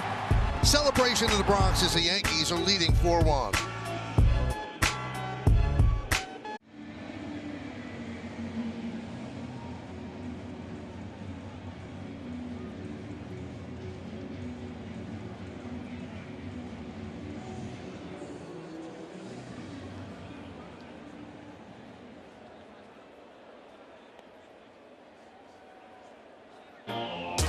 Thank you, Bob. So a sweep of that series. Let's go around the majors. Scherzer placed on the 15-day IL with left oblique irritation. Former Yankee Hayden Wesneski in his major league debut against the Reds pitched very well yesterday as Leon hits one foul. And lastly, Bo Bichette has a 6-game hitting streak, and it's silly. 593 and 5 home runs during the streak. He's just absolutely torching Baltimore Orioles right now. I had a chance to tune in for a quick second yesterday, and Bo Bichette is as hot as hitter in the game right now. And the Blue Jays are breathing right down the neck of the Tampa Bay Rays. We said the Rays have tomorrow off. They'll travel to New York and then start a 3-game set Friday night here in the Bronx. So Garrett Cole could take a deep breath. He now has a 3-run lead as he starts the 5th inning and a 1-2 count now on Leon, the number 9 batter in the Twins order.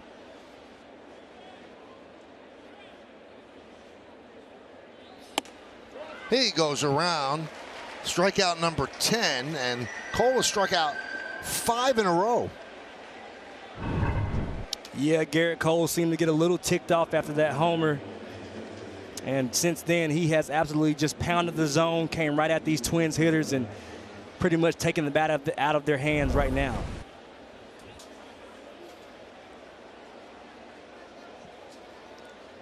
Most games with 10 or more strikeouts this season. Garrett Cole now has with 8. Ohtani and Rodon have 9.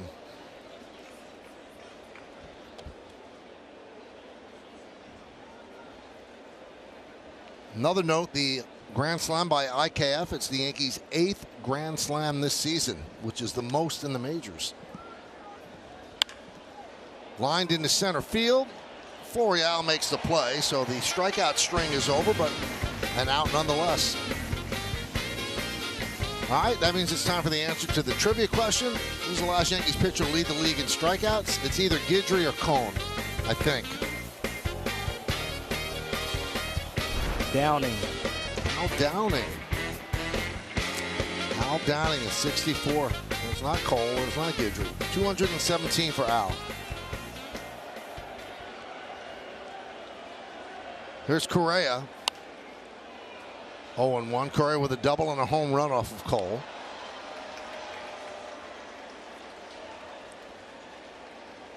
Top of the 5th inning. It's 4-1 Yankees. You know Cole wants to take care of Correa here.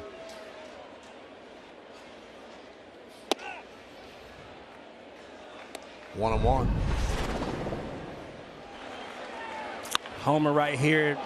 Mostly said a good job of staying back on this breaking ball, catching too much of the plate, and you see Carlos like a professional just dropping his head and letting Garrett Cole know he got him. And just adding to his good numbers against his former teammate. Now 6 for 9 with a few homers and some damage. He knows those numbers.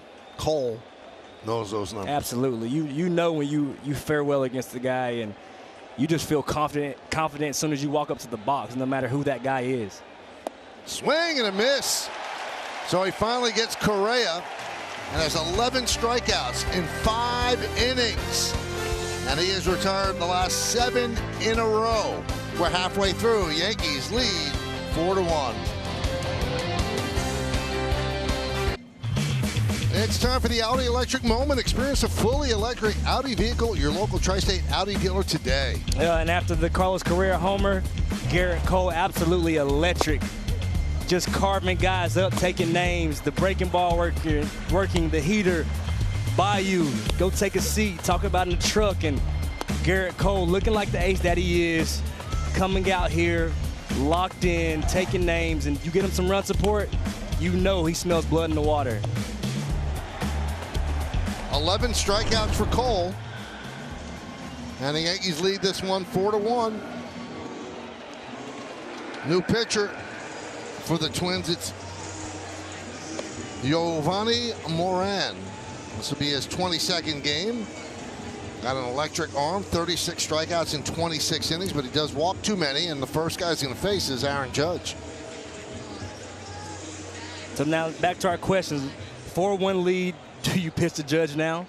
Down 3? I think I would with a 4-1 lead. Oh, there you go.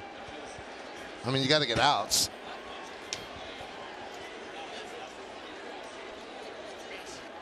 But I'd be careful.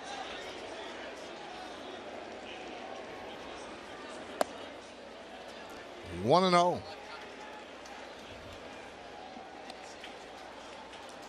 He's at 55 home runs. On pace for 66.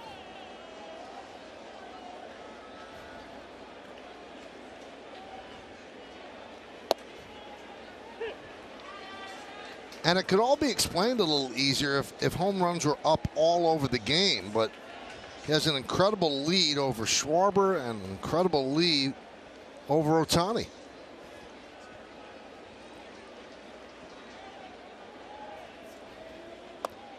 In all likelihood, Cam, no one else is going to hit 50. Yeah, it would have to take a guy like Carlos Schwarber getting extremely hot to all of a sudden kind of approach that number. But like you said, as homers continue to decrease, Aaron Judge he seems to only be getting better, understanding who he is as a player, and it's just been fun to watch all season long. As he strikes out to start the 5th.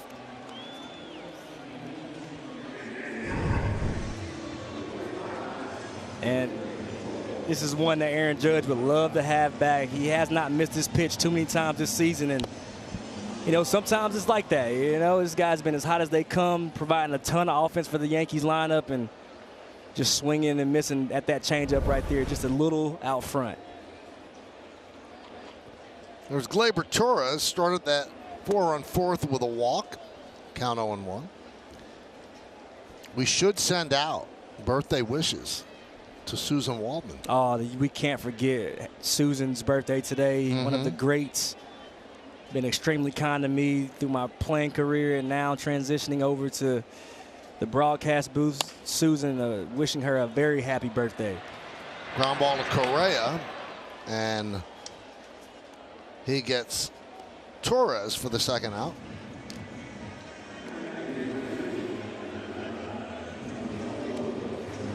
There's Susan. And Willie Randolph is doing some innings on the radio tonight as well. And, of course, John Sterling. That's a nice booth right there.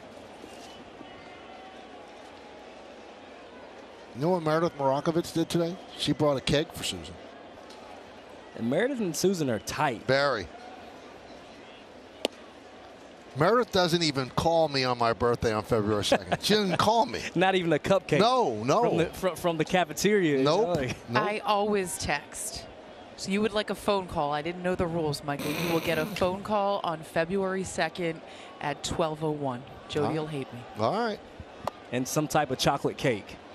We know Michael loves chocolate.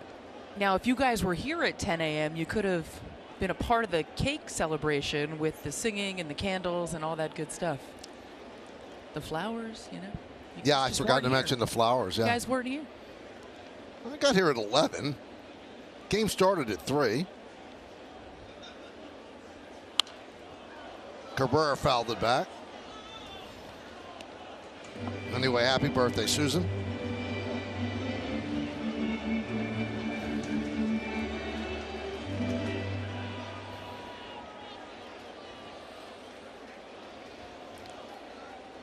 Top of the 6th inning in KC, and the Guardians lead 1-0 over the Royals. And you know the Twins are well aware of that score. So getting swept in a doubleheader is not the way they wanted to spend their Wednesday in New York. Although still plenty of time to go. We're only in the bottom of the 5th inning. Yankees lead 4-1. They won the first game 5-4 in 12 innings. Cabrera pops it up. Miranda makes the play. And Moran retires the Yankees in order as we go to the 6th.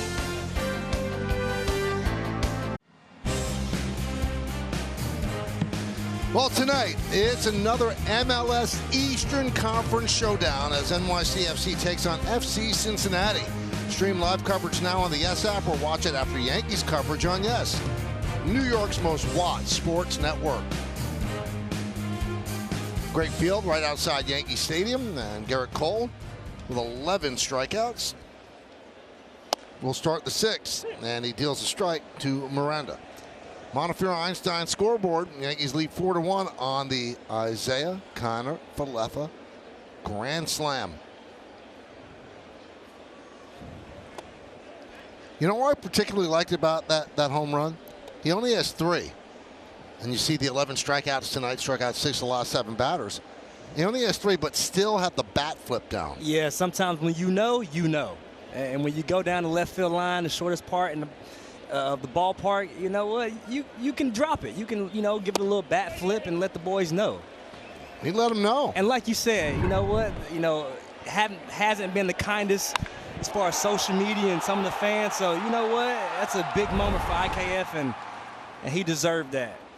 3 home runs in his last 20 games. Didn't have a home run in the first 102 this season. He's not a home run hitter. He's just not, and he was never advertised that way. But I think the Yankees thought that he would have more than 0 after 100 games, but he's making up for it. There's still some time. And that was a big home run.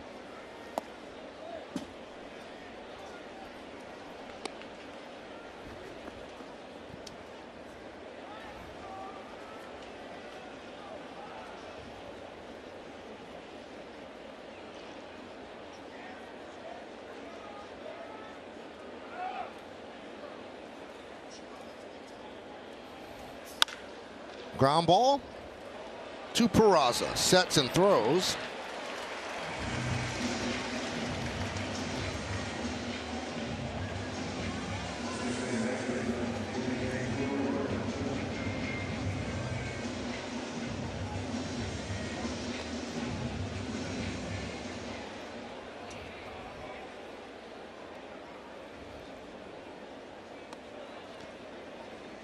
Here's Nick Gordon.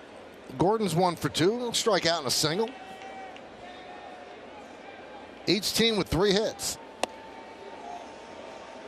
0-1. Big swing and a miss from Nick Gordon right there, thinking damage.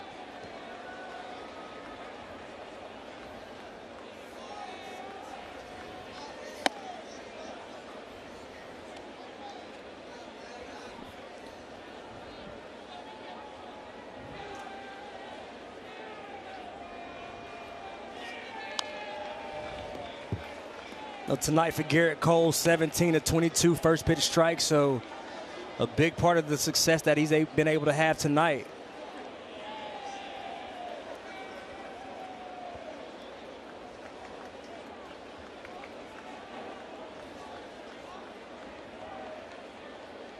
And the 1-2. Swing and a miss. 12 strikeouts. And then once again, when Garrett Cole is going well, it's all off of this heater right here. And this is just extremely well located on the inner half. Nick Gordon totally tied up, not able to get to this ball. Really no chance whatsoever. And you see Garrett Cole just in another electric moment right there for the Yankees ace. So here's Gio Urshela. This is with the knuckle curve.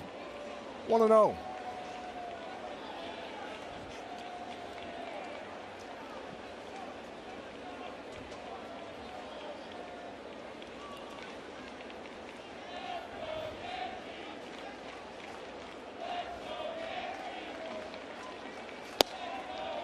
Strike.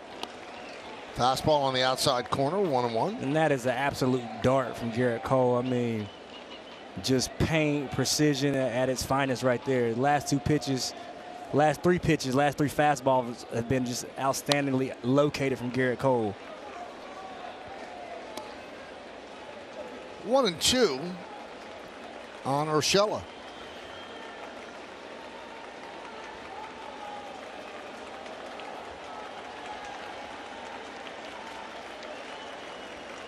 And the pitch.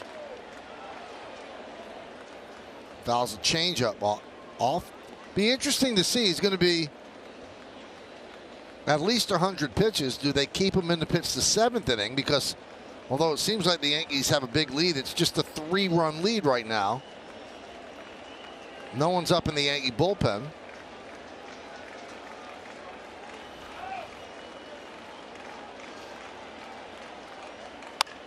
And that one is lined into right field. It's a base hit in front of Cabrera. And for me, that's just getting away from the plan and the approach and getting a little bit too cute.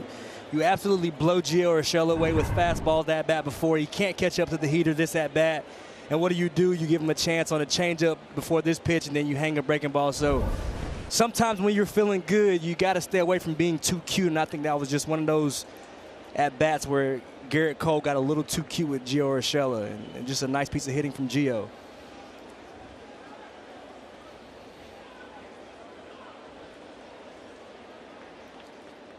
So here is Kyle Garlick. And a strike from Garrett Cole. Garlick has struck out twice tonight.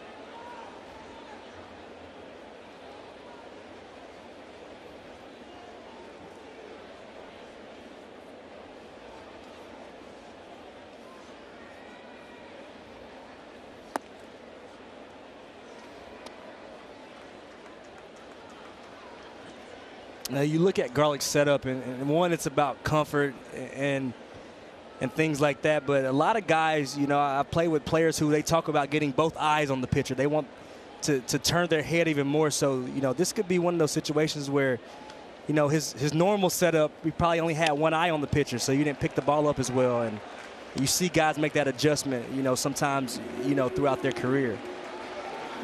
Jeff Larish was one of the guys that I played with. He was big on that. 2 eyes on the pitcher at all times, so you really give yourself a better chance to recognize the pitch.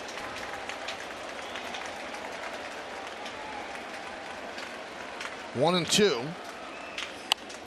Fouled away, still 1-2.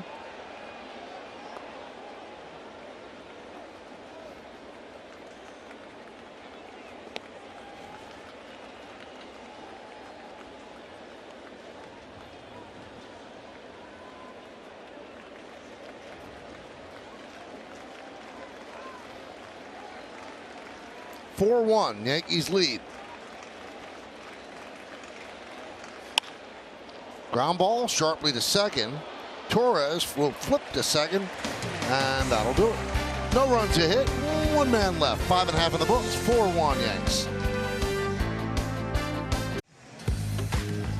Well, come out to Yankee Stadium in September as the Yankees push toward the postseason. Tomorrow, the Yankees take on the Minnesota Twins, and the first 18,000 guests in attendance receive a Yankees water bottle, courtesy of New York Presbyterian. Get your tickets today, Yankees.com, and be there as the Yankees chase for 28.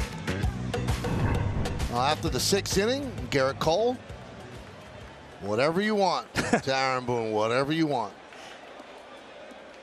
So what does Boone want?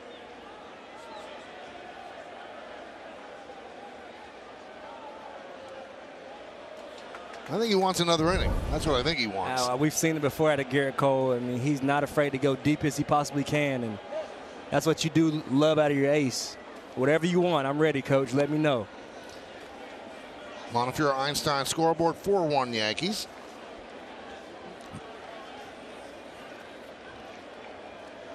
Oh, 1 on Trevino from Moran. 0-2. Crowd of 30,157 here at the ballpark for a doubleheader. Straight doubleheader in the Bronx.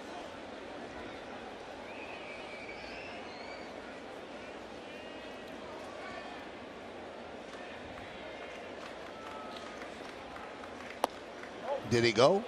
No. Tell you what, Moran has a changeup that if you're a right-handed hitter, I think you really want to set your sights to right center, because if you're a little too quick and a little too antsy, you're definitely going to be out in front of that changeup. It's definitely a good one.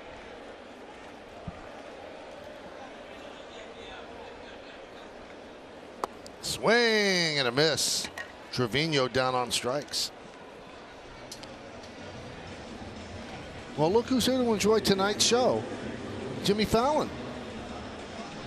And he's sitting there with Lorne Michaels. Lorne is considering both of us to co-host one of the Saturday Night Lives this year. I'm ready. Yeah. Let's do it. Yep. Who am I going to impersonate on that show? Who do you impersonate?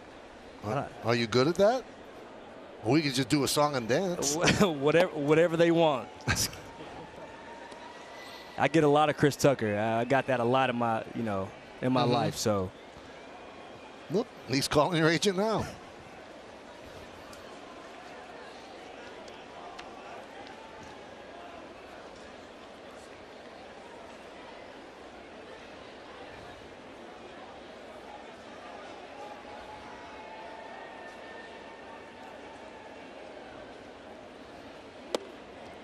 And a strike to Gonzalez.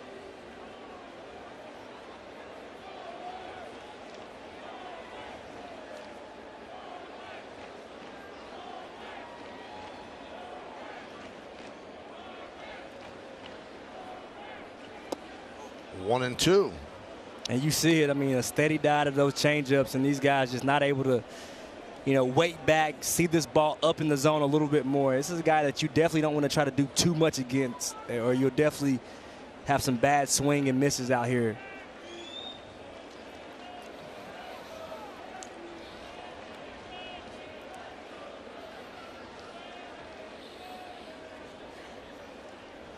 Well, Moran has 12.36 strikeouts per 9 innings. And a part of it you can see is because he does not give in. I mean, we talk about guys getting cute where he realizes that his bread and butter is that changeup, and you see he's not afraid to double up, triple up on that pitch.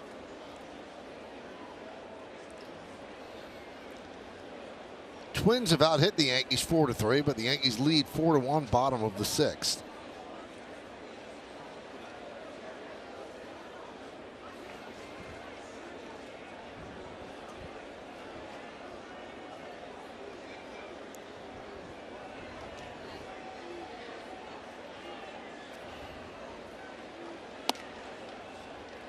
Three and two.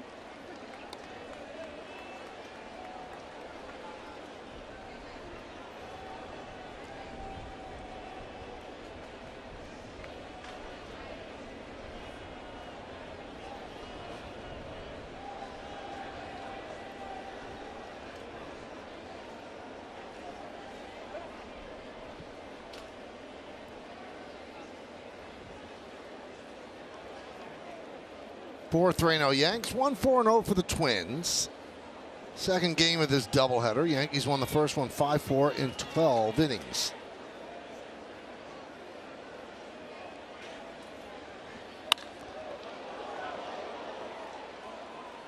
So people have told you you look like Chris Tucker. Yeah, I've been getting that for years. I just want you to know tomorrow's a night game, so I don't want you to leave in rush hour. I'll tell you what, you're something else, man.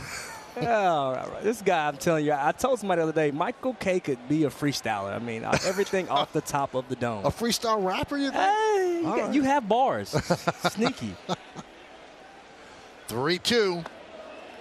Just missed, so Gonzalez works a walk.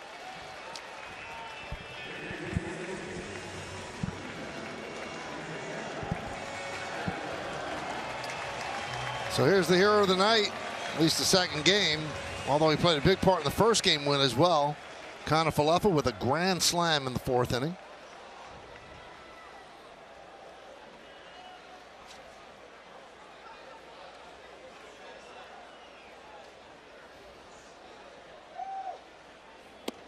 I wonder, Cameron, the fact that the Yankees have brought up two shortstops, if that has lit a little bit of a fire. Here is the exit velocity on the grand slam presented by Spectrum Mobile.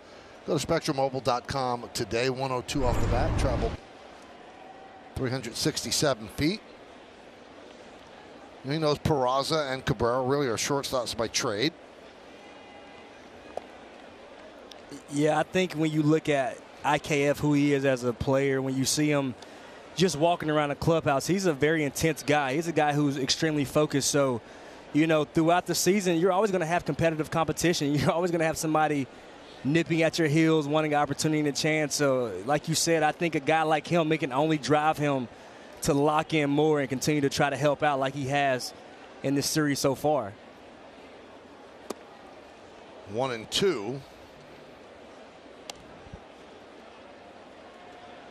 See some of the young baby bombers right there just kind of waiting in the wings for the opportunity. And, you know, sometimes when you have that guy behind you, it definitely provides a little spark to your game.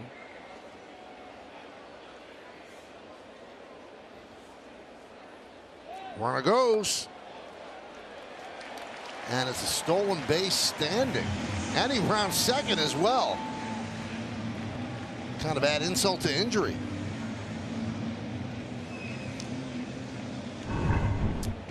Marwin Gonzalez, first move right here off a lefty.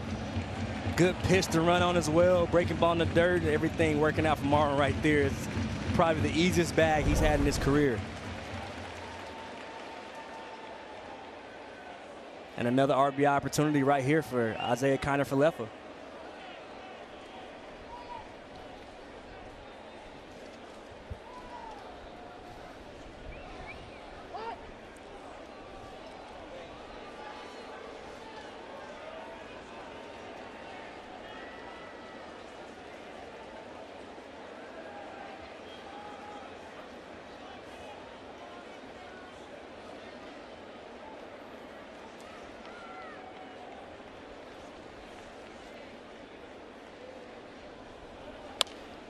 Popped up. Gordon makes the play. I mean, just more soft contact from Moran right here. This guy really showing a really good changeup. I really would love to see somebody see that ball deep and spray something to the right side of the field.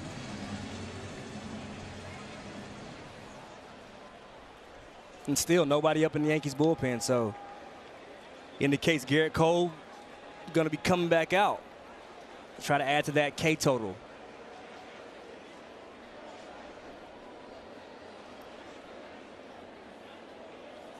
Florial with a drag bunt single in the fourth. So if we get out of here by 11:30, Cam, looking at a house party, me and you? Whose house party? Chris Tucker's house party 3. Let's get it. Let's go. I'll find a room. Maybe we'll just crash somebody's party. All right. There's a base hit to left field for Florial. Gonzalez rounds third. He's coming home. Here's the throw. He's out. Good throw by Cave to get Marwin Gonzalez for the final out of the 6th inning. So Florial gets his 2nd hit, but Cave made the play. Yeah, outstanding play by Jake Cave. One thing he does is approach the ball extremely aggressive, and a good strong throw to nab Marwin Gonzalez at home for the 3rd out of the inning. No runs, a hit, no errors, 1 man left. See it on Super Shot. You know what? He's still out. We go to the 7th.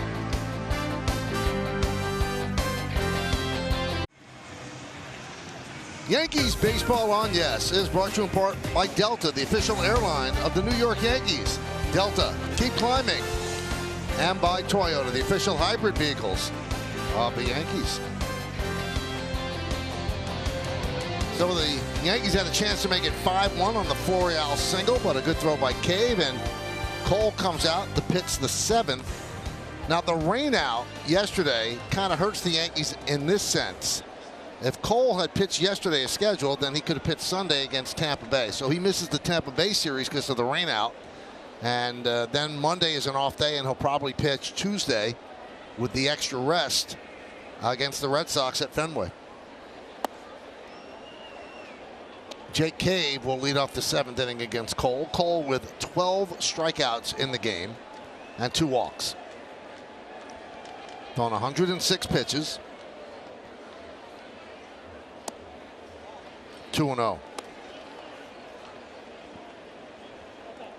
Lucas Litke is up.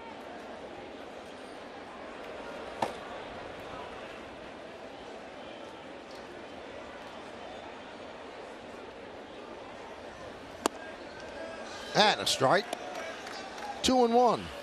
Bottom 3rd of the Twins' order against the Yankee ace. Garrett Cole looking for his 11th win.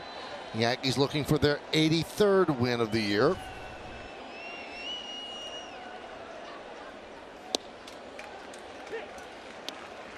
And I love that by Garrett Cole, falling behind 2-0. Well, let's not waste any time right here. You know this could be your last batter depending on how this goes, and coming right back into the zone with 2 really good fastballs at the bottom of the zone.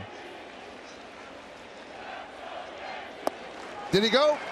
Yes, he did. A baker's dozen, 13 strikeouts for Garrett Cole.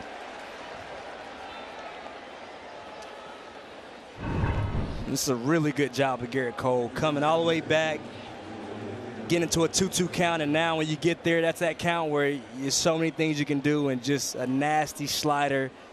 Jake Cave not able to hold up on that check swing. 13 strikeouts is season high. Here's Celestino. He's 0 for 2 with a strikeout.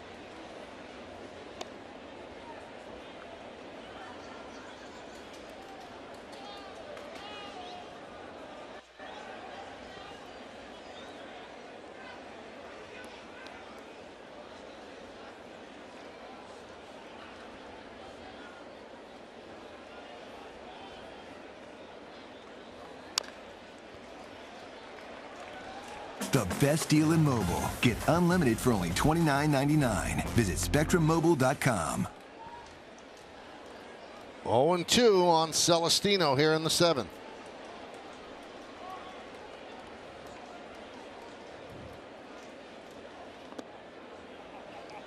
One, 2. Knuckle curve has not been a real great pitch for him tonight.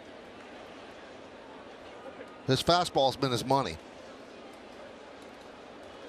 Yeah, his fastball has been his bread and butter, along with that good tight slider.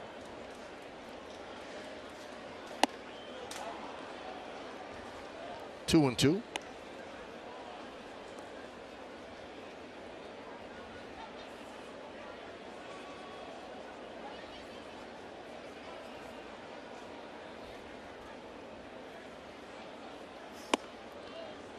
Three and 2.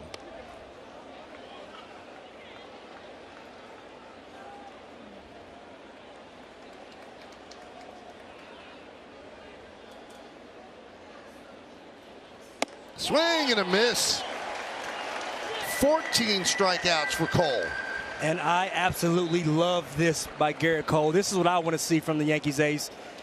right before that pitch, he took a quick peek back to see where he was velo-wise, and right here he's saying, you know what, I'm going to get you with my best pitch, my bread and butter. Reaching back, good old Louisiana Bayou ball, and a little bit of a yell at the end of it just to let the Twins dugout know, I am Garrett Cole and I am here. Late swing on super shot. Here is Leon. And there's a strike. He does drop in the knuckle curve.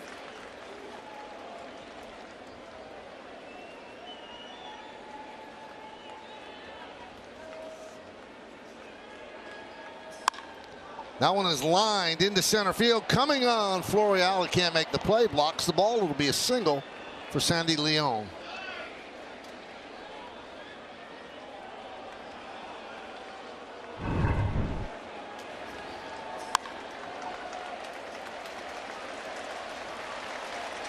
Now that's going to be the last batter that Cole faces. 14 strikeouts, 2 walks. And Boone signals to the bullpen. Let's listen to the hand that Cole gets as he walks off the mound.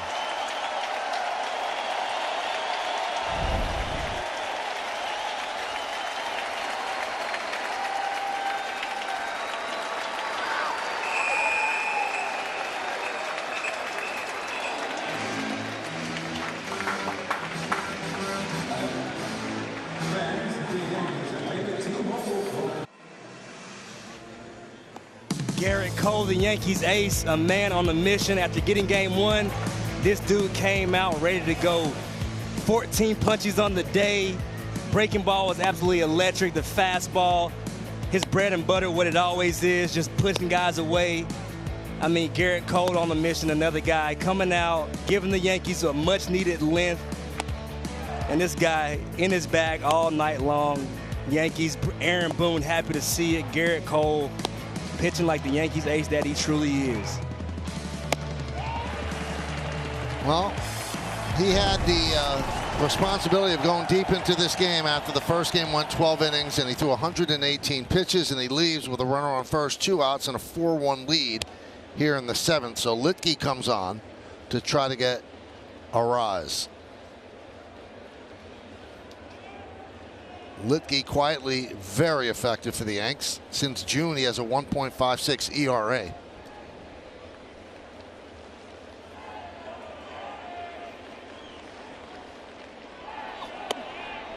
Seen Peralta, now we're seeing Litke, and the Twins, they've struggled against southpaws this season. So Aaron Boone understanding the scouting report and getting the right guys in the right spots.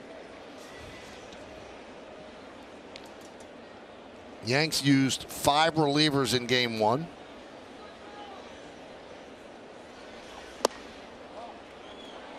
Three and 0.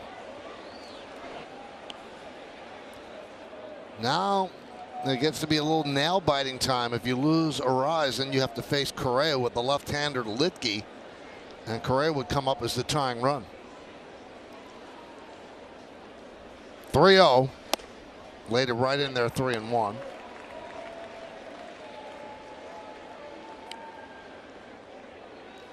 Yankees 4 runs coming on 1 swing, a grand slam off the bat of Isaiah Kiner-Falefa.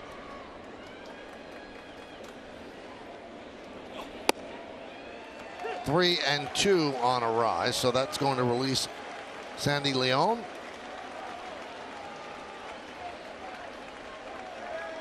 Three, 2 outs, top of the 7th. 4-1 Yanks. Litke on in relief of Cole. And there's a line drive base hit to right field. Leon round second. He will go to third, and that will bring up Correa as the tying run. See Luis Arias showing off his hitting ability, getting ahead in the count, taking 2 strikes, and then after seeing a third breaking ball in the row, a nice swing for a base hit single, moving Sandy Leon up to third base.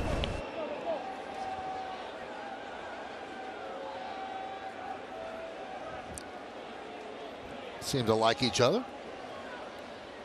Both Venezuelans. So Matt Blake, the pitching coach, is going to come out and talk with Litke about how they're going to approach Correa. Big at bat.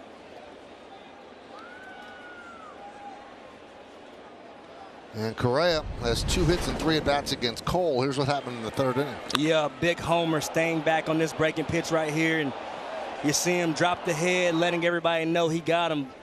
So Carlos Correa, they've done a good job of keeping him quiet so far. But today in this 2nd game, starting to heat up a little bit. So a quick meeting from Matt Blake just to kind of reiterate, go over the game plan, and make sure this guy doesn't hurt you.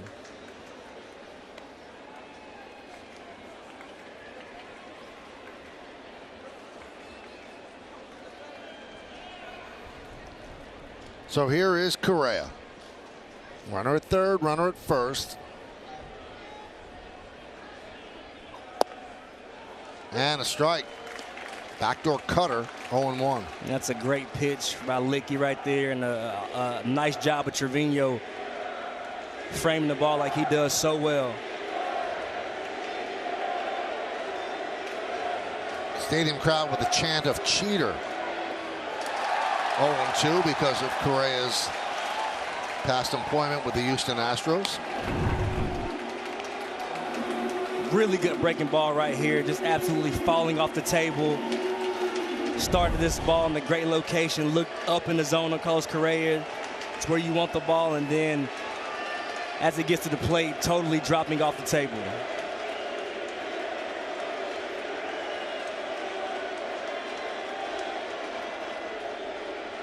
The 0-2. Bounced up there, blocked by Trevino. Runners stay put.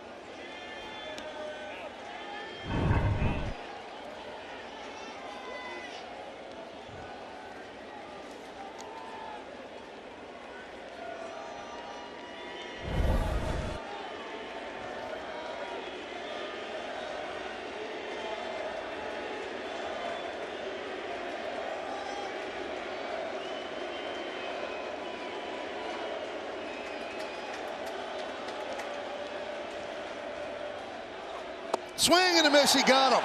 Big strikeout for Licky as Correa goes down on strikes. Let's take a look at it and how he attacked Correa. It's a really good job by Licky right here. First pitch, backdoor cutter, working off his catcher Trevino, and then a nice big breaking ball, absolutely falling off the table. Spiking one ahead in the count, you have one to waste, and then going back to it again to get the huge strikeout. Carlos Correa not able to stay back enough out in front of that pitch, and a big out by Licky to end this inning.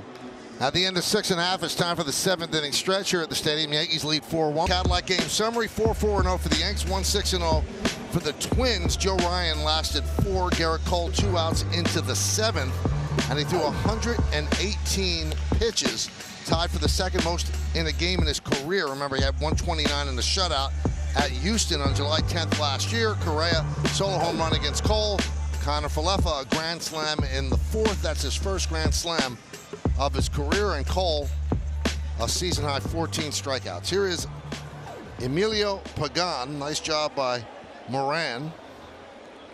2 scoreless innings, helped by his defense and Jake Cave particularly.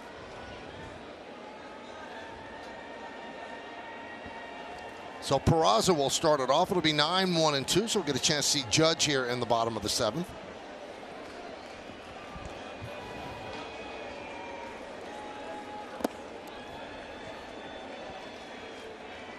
One and 0. Peraza got his first 3 big league hits in the first game of the doubleheader. First big league hit was a double to left field. That was after starting off 0 for 7 and hit by pitch.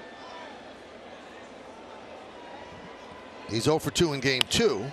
Now he's 1 for 3 in game 2, and that's going to go to the wall. It's going to be another double for Peraza. So he starts off the 7th with a double.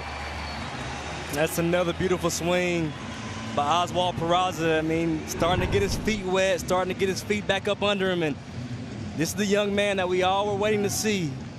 Beautiful swing, depositing this breaking ball down in the corner for a nice double, and not to mention he has really did a good job flashing the leather at shortstop today as well, looking extremely comfortable right at home where he's played his whole entire career in that shortstop. So a nice day all in all for Oswald Peraza. Sometimes you have to trust history. Every single level that he's ever started at, he started off slowly, every single one, and then found his way. Now 0 for 7 can't be a big slump, but you start to get worried, and boom, he has 3 hits, and now 4 hits with that double. Pitch inside to Aaron Hicks. Hicks 0 for 3. The double by Peraza, the Yankees' 5th hit of the night. Twins have 6, but the Yankees have a 4-1 lead. And not to say these young guys won't be, some really great big league players, but everybody can't be Mike Trout and Aaron Judge in their rookie season to come up and just rip the scene up. So sometimes it takes time for you to learn how to take a deep breath, slow the game down, and realize that it's still baseball, just at a higher level and maybe just a few more people in the stands.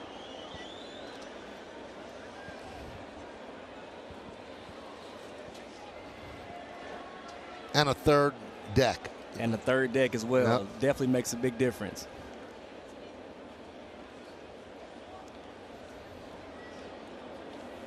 Upstairs. I remember making my Yankee debut in the old Yankee Stadium, and game 2 against the Rocket, I was able and fortunate enough to get a base hit, and I got to second base. I stole second base, and Derek Jeter came up to me and he put his arm around me and he said, Cam, I hope you have a good career. Don't worry about it. It's still the same game, just 40,000 more people.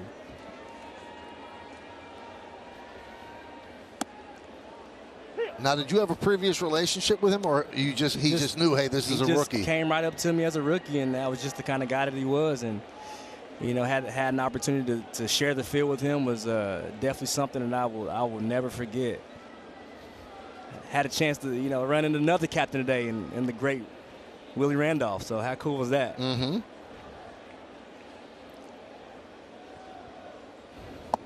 Swing and a miss.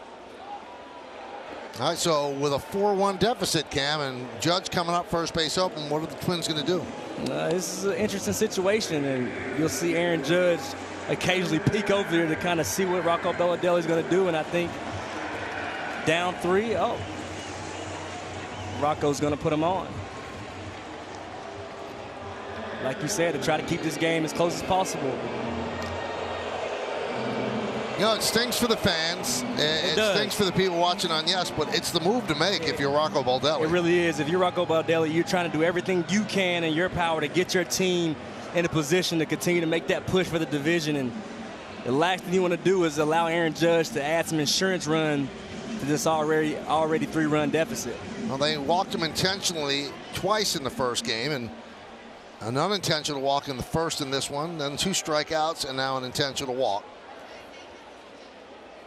And once again, a good way to remedy that is having somebody behind him step up and make the Twins pay.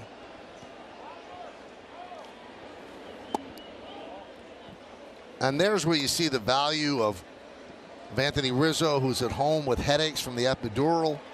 And we're hoping that he gets better quickly. Obviously, he's watching the game. Giancarlo Stanton, when he's right. DJ LeMahieu batting in front of him. So those are protective shields so that he can get to 55 home runs. Although the last couple of weeks he's been flying solo with no protection whatsoever. For some reason teams do go at him and he makes them pay. And you're absolutely right. And you look at what not only what he's been able to do the whole season, but that first half, Anthony Rizzo was having one of the better seasons for a first baseman in our league. So there's that protection that you talk about. You have to pitch to Aaron Judge. You can't just think you can walk him because Anthony Rizzo was ripping the cover off the baseball. Anthony Rizzo is on the IL with 30 home runs. That's a big loss. So that's why they need all the injured to get back. If they can get to a point where they win the American League East with everybody recovering, and then by the time they go into the playoffs, maybe Benintendi's back from the hamate surgery and Rizzo's back. And yeah, you forget about Benintendi. We talk about Carpenter, who we don't mention, who was so huge in this Yankees lineup when guys were struggling and not quite finding their way. It seemed for a minute to be, Aaron Judge, Anthony Rizzo, and Carpenter. So you're missing some big bats in this Yankees lineup. We don't know where he'll be as far as the foot goes. Maybe he'll be able to work his way back. Who knows? So 3-0 on Torres. And Pagan pumps a strike in there, 3-1. Yankees have runners on first and second, bottom of the 7th at 4-1. in favor of the Bombers.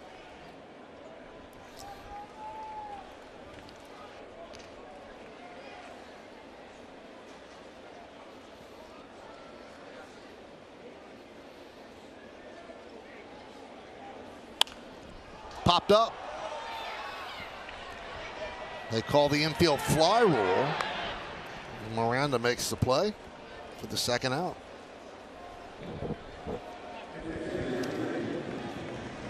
Every time they intentionally walk somebody and that happens, it further emboldens everyone to do it again and again and again. And this is a team I believe is third in the big leagues that they don't like to intentionally walk. They have the third fewest coming into today's 2 games. And Aaron Judge has 14 intentional walks this season, tied with the Mets' Pete Alonso for the most in the majors.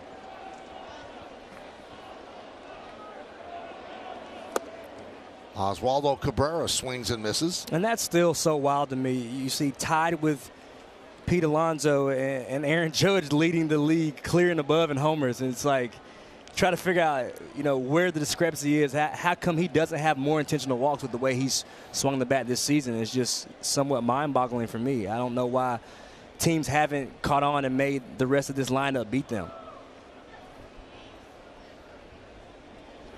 Well, I think that in the first half of the season, Cam, everybody was hitting, and the Yankees were putting up almost 6 runs a game, so it really wasn't a real smart move to walk him because the next guy would make you pay.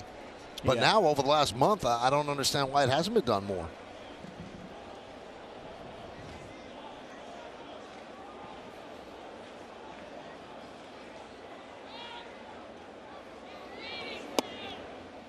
I mean, it might get to a point until the injured get back that when Buck Showalter was managing the Diamondbacks, he walked Barry Bonds with the bases loaded in a 2-run lead.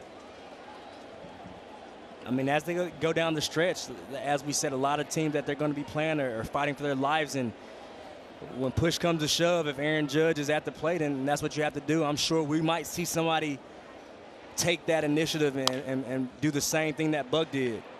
Well, Baldelli intentionally walks Judge, and it works out as Torres pops up and Cabrera grounds out. We go to the 8th. Well, tomorrow night on Yes, watch Aaron Judge continue his pursuit of the American League home run record when the Yankees wrap up this series with the Twins.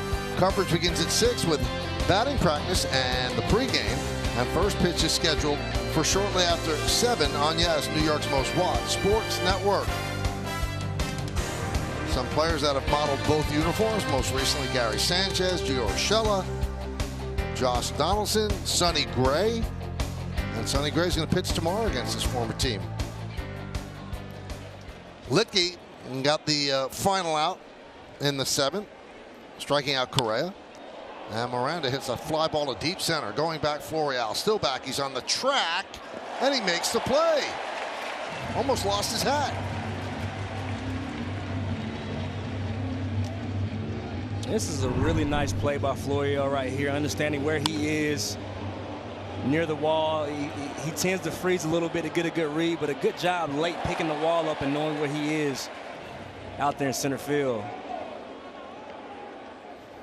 His glove almost knocked the hat off. He's got to feel good with his 2 hits today. Yes, sir, he does. I mean, that bunt single got it all started. And talk about the ability. He has all of it in the world. I mean, athleticism, size, power, speed, just all about putting it together at this big league level. Well, Nick Gordon's due up, so they're going to pull him back for a pinch hitter. That'll be Gary Sanchez.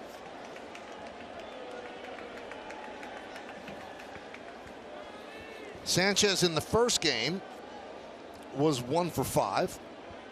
2 strikeouts, a single to center, and a couple of ground balls to third. And to tell you what, you have to give Jose Miranda some credit. I mean, for a young player, this guy really has an idea at the plate. He's absolutely been fun to watch this series. So the Twins definitely have found them a young stud in the making. Upstairs to Sanchez.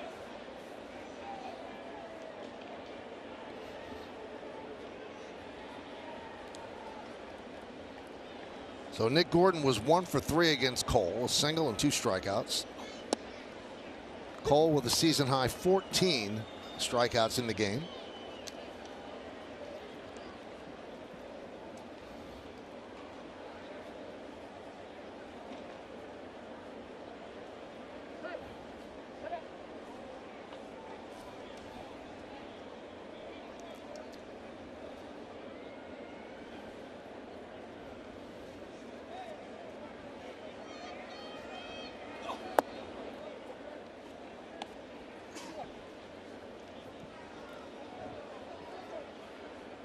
Two and one.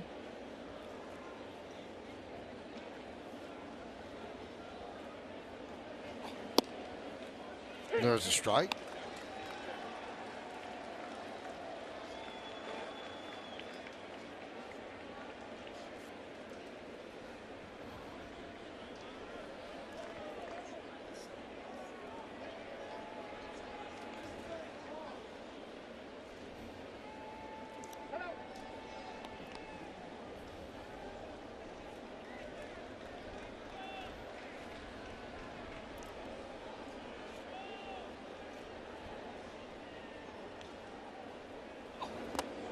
Check swing. Did he go? No, he did not. And the count 3-2.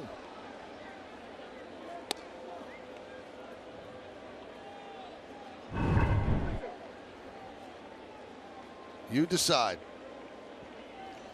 I've seen it called the check. I've seen it called a swing. Yeah, one of those flip a coin. It does have that feel to it. Weissert is up for the Yankees. Got the win in the first game. Swing and a miss. Sanchez down on strikes. I mean, this is just a beautiful sequence right here by Licky. You get Gary to hold up on the check swing on the breaking ball, but then you elect to go to the cutter in on his hands. He's just not able to get to it. Nice job by Licky right there, getting the second out of the inning. Still rocking the stash as well. I like that. Here's Gio Urshela. 1 for 3. Now he is 2 for 4 as that lands fair. Kicks off the sidewall. Urshela has himself a 2-out double.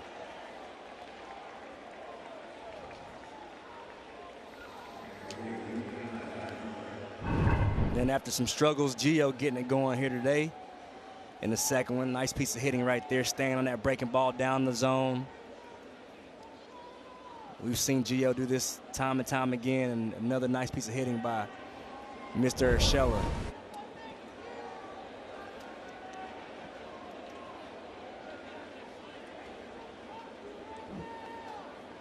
So here is Kyle Garlick. He's 0 for 3 tonight with a couple of strikeouts against Cole. And there's a strike. Gio Urshela.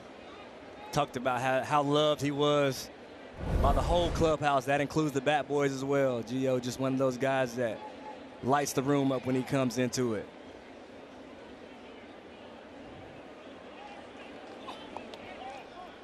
Nice block there by Trevino.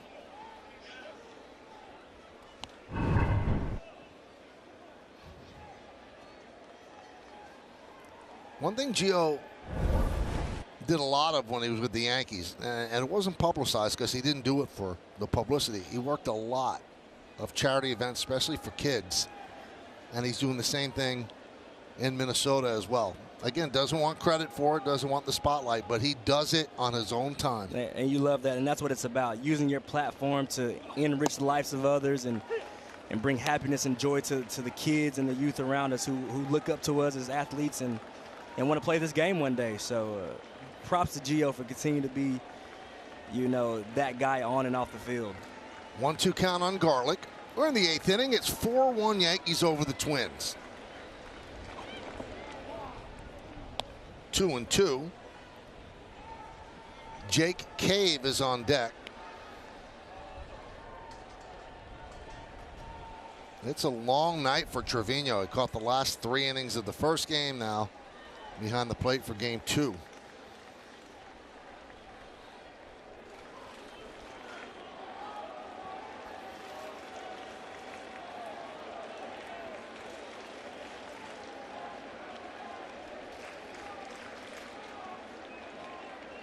And the pitch. Swing and a miss. Litke strikes out Garlick, and that'll do it in the 8th. No runs a hit. 1 man left. We'll go to the bottom of the 8th.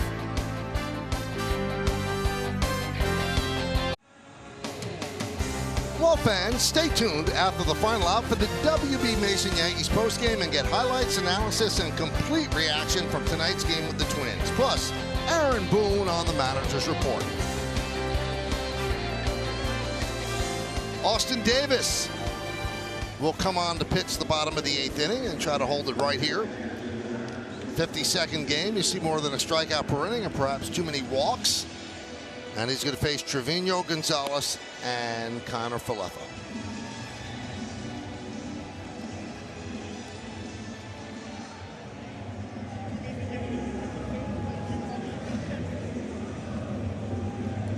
So Davis made his debut on Monday for the Twins, and he struck out Hicks and Donaldson. Got picked up on waivers from Boston on August 31st. Palacios takes over at second base after Gordon was pinch hit for. Hyundai scoreboard, 4-1 Yankees on the IKF Grand Slam in the 4th inning. As in the first game, the Twins have out-hit the Yanks. But as Aaron Boone always likes to remind you, it's not a hitting contest, it's a scoring contest, and the Yankees lead 4-1.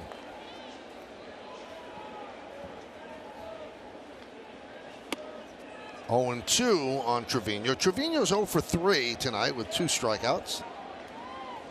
Yeah, he just looked a little in between tonight. I think the Twins pitchers have done a good job of mixing pitches up and giving him different looks. So he's a little in between, a little tardy on the fastball, and a little out front of the breaking stuff right now. 1-2.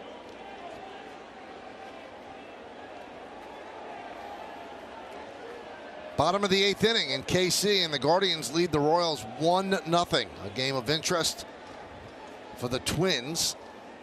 Guardians lead the Central. Swing and a miss. Trevino down on strikes. This copyrighted telecast presented by authority of the New York Yankees. It may not be reproduced or retransmitted in any form, and the accounts and descriptions of this game may not be disseminated without the express written consent of the New York Yankees. Wandy Peralta is up.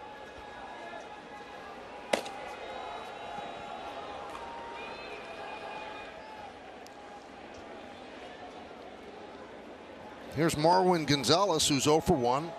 Couple of walks, stolen base, and a run scored. Also an active day. Got thrown out at home on a Florial base hit to left. A good throw by Jake Cave.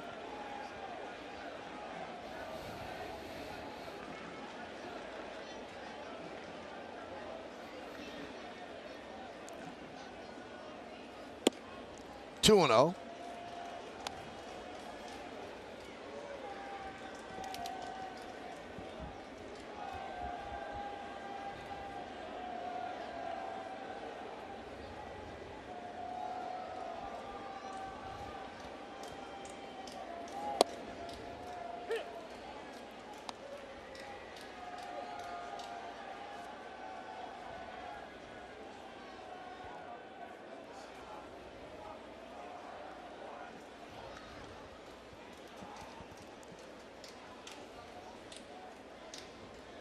Davis deals the 2-1. Fouled away. 2-2. And we talked about it on Monday. You can see the good stuff from Davis. Plus fastball, good changeup. But as you said, I think maybe a few too many walks. So getting a guy to understand and simplify his delivery and approach definitely goes a long way. And I think the Twins might have saw something in him when you start to look at back into the bullpen arms, especially a lefty, with the stuff that Davis has. And the 2-2. 3-2. Well, if the Yankees can hold on, what I think everybody should do is take a step back and think about how you were feeling after they lost to the Rays on Saturday and how things could turn on a dime. They win the Sunday game. They hold on in the bottom of the 9th inning. then they win Monday against the Twins. They get rained out yesterday. And if they can hold on here, they could sweep a doubleheader. And from the low point of how you felt after Saturday's game, they might have won 4 in a row after that. Ground ball to third. Urshela, the long throw and the stretch by Miranda as they get Gonzalez for the second out. And that's a familiar sight for Yankees fans. Gio Urshela making this play, ranging in the foul territory often, and he does this in his sleep, it seems like. Talked about him struggling this year defensively, but seen Gio make some pretty outstanding plays in his career. Gonzalez thought he had himself a hit. So here is Kiner-Falefa. 1-0. And the way it's setting up right now, wow, what a weekend series against the Rays. The excitement, what's on the line could be the Rays' last chance to make up significant ground. Last time to face the Yankees head-to-head this year in the regular season. So Yankees still have tomorrow night to get out of the way against the Twins. And then there you see it. Fridays on Prime Video, Saturday and Sunday afternoon, both of them on Yes. And another road trip. 3-0 on IKF. Yeah, you're going to get playoff baseball in middle of September, so it's going to be a fun series for sure.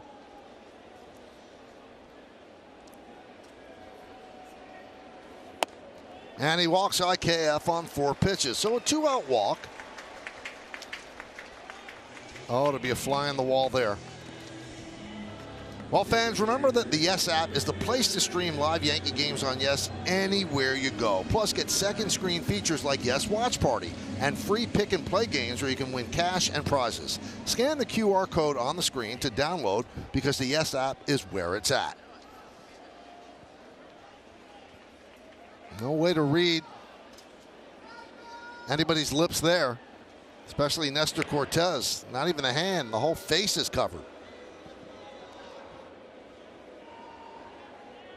Well, Judge is okay if you find out what he's saying, but not Nestor. Yeah, I feel like that conversation is all over the place. Knowing those 3 guys standing together.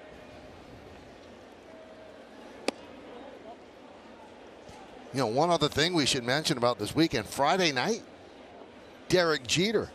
They celebrate his induction into the Hall of Fame the way, you know, COVID kind of reshaped the last couple of years. They've had to hold off on that. It's going to be a great, great ceremony on Friday night. And then you have the games on Saturday and Sunday, and all of the games mean so much. The 1-0. I think honoring the captain is a great way to start off the weekend. And he'll be here. Oh, yeah, even better. The energy will be electric. I'm sure the fans will come out to acknowledge him and support what he's done for this Yankees organization. So you're right, Michael. It's going to be a fun weekend to be a part of if you're a Yankees fan. And if you're a Rays fan. Meredith is going to do a big sit-down interview with Derek. So that'll be fun as well. And you know what I like about it, too? Most ceremonies around baseball, they're always in the afternoon. This is going to have a nighttime feel. You know, it's going to be Friday night. Friday Night Lights at its finest. And who better to hold that interview than Meredith Marakovich? I mean, that's right. She is the best.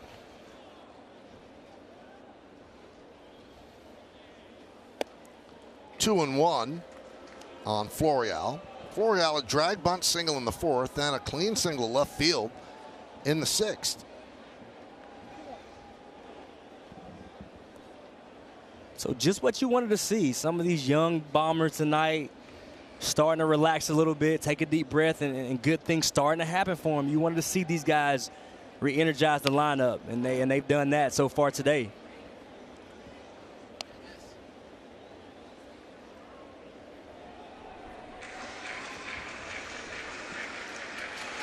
Well, there's the hero of the first game, Cabrera with the walk-off in the 12th and the great throw from right. IKF at this point kind of shares hero status with Garrett Cole. Yeah, unsung tonight for sure. 2-2. But remember, there's still 3 outs to go, and it's only a 3-run lead as the Yankees are up 4-1. They're still talking, but Nestor is a little bit more open about the conversation. Nope, nope.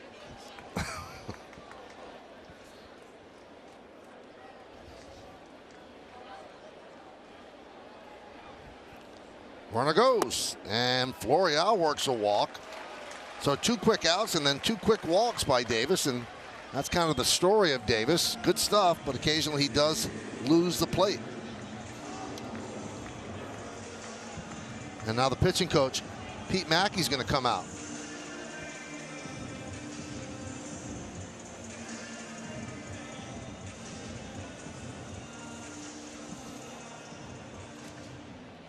And Oswald Peraza will come up with runners on first and second and 2 outs. Yankees would love some insurance going into the 9th inning. And if you look ahead to the 9th inning for the Twins, it's the bottom third of the order. Cave, Celestino, and Leon. And Peraza, pretty nice day so far at the plate. See if he can keep that going and add a little insurance to this Yankees lead.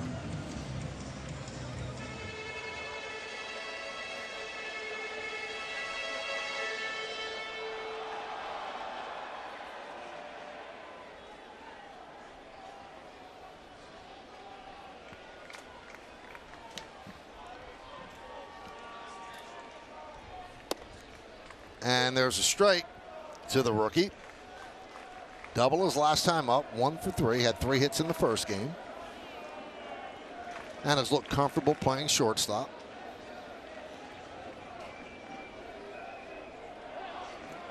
IKF has played both games at third with Josh Donaldson leaving the team on paternity leave.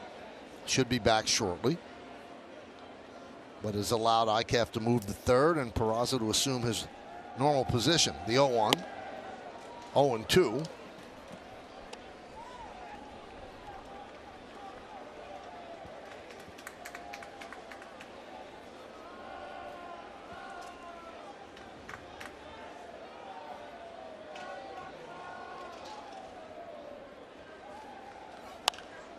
Fouled away, still 0-2.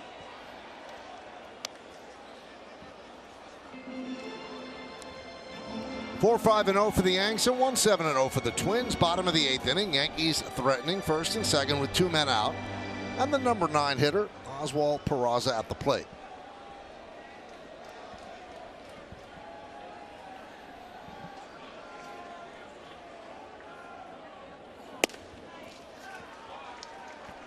Remember, in the minors, Peraza showed pop. He had 19 home runs.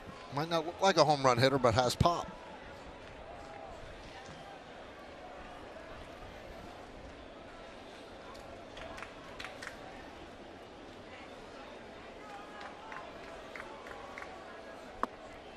Two and two.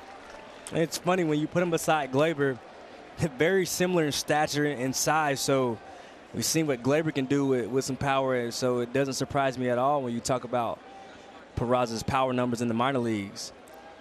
2 balls, 2 strikes, 2 outs, 2 on. Pitch. 3-2. So the runners will go 3-2 and 2 outs. And right here, 3-2 count. Runners on the move. Maybe opportunity for Peraza to show some of that power off right here.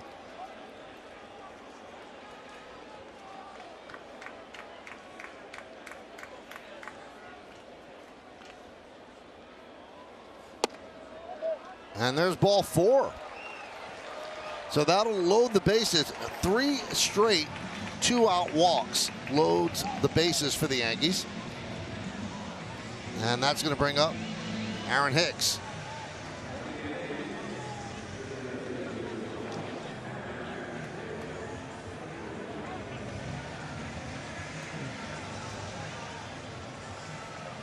Hicks tonight is 0 for 4.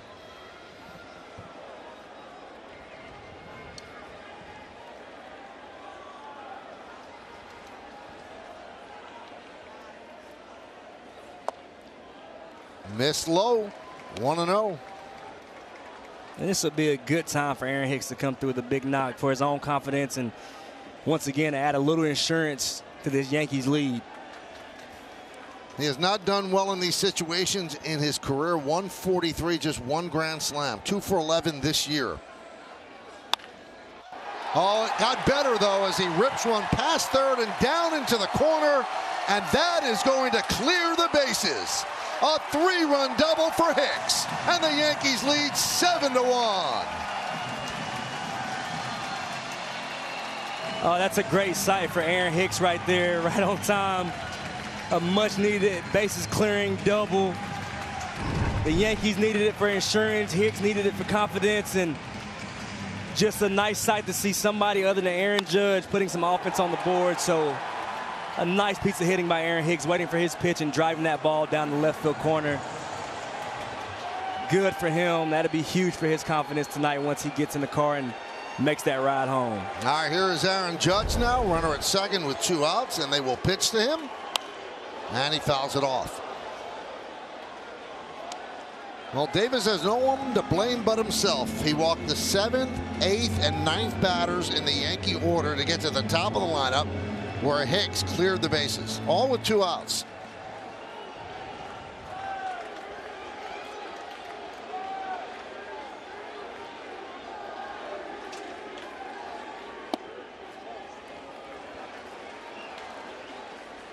Tonight, Judge has walked twice, once intentionally, and struck out twice.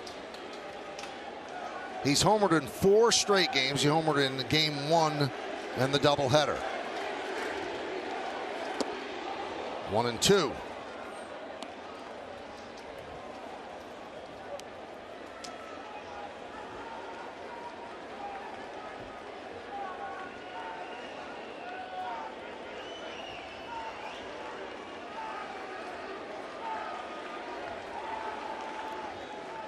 And the pitch.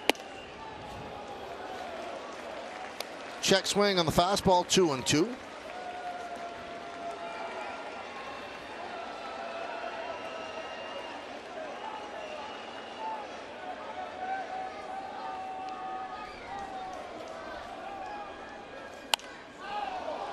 Consider what this game has given you, everybody. An IKF grand slam. And then a Hicks big hit with the bases loaded.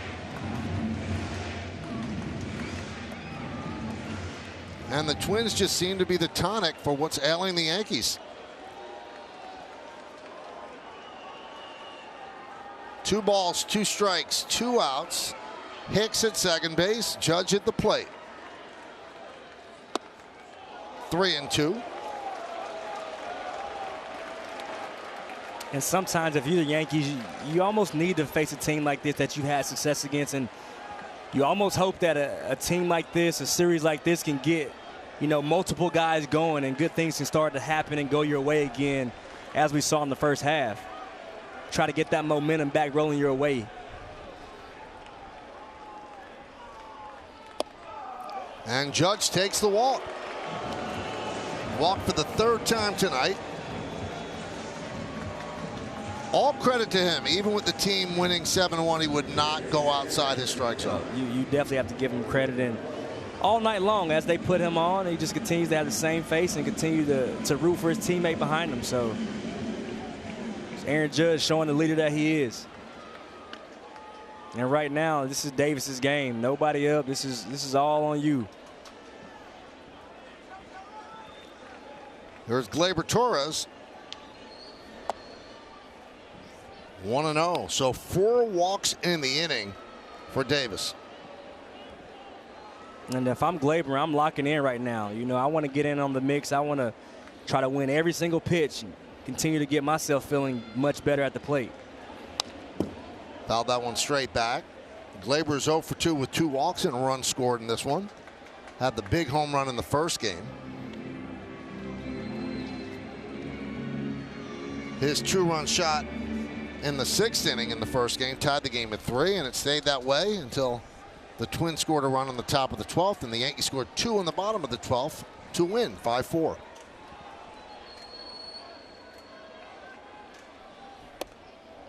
Two and one.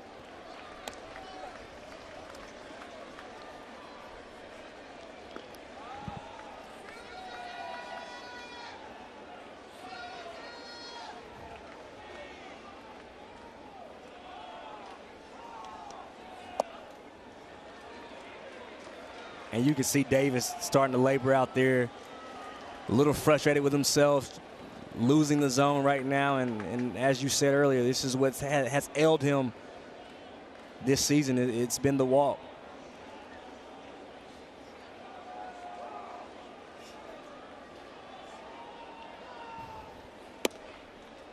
There's a strike.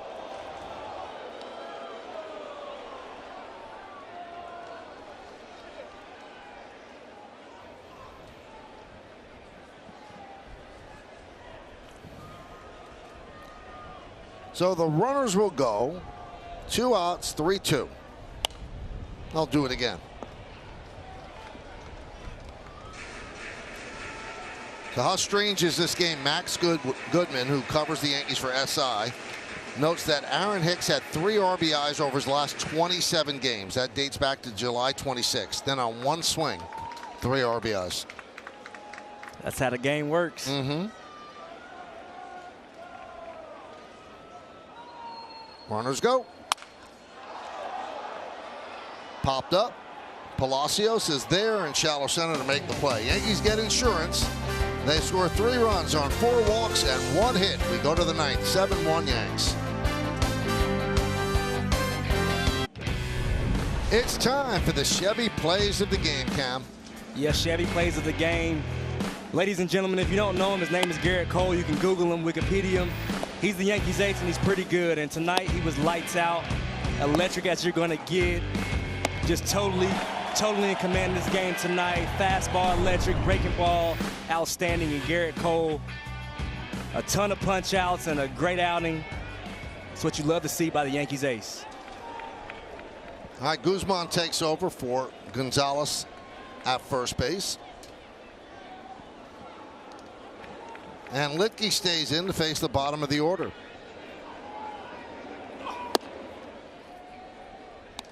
Little Lucas Litke love. 1.50 ERA since June, after having a 5.84 ERA through May. And there's a base hit to right field by Jake Cave.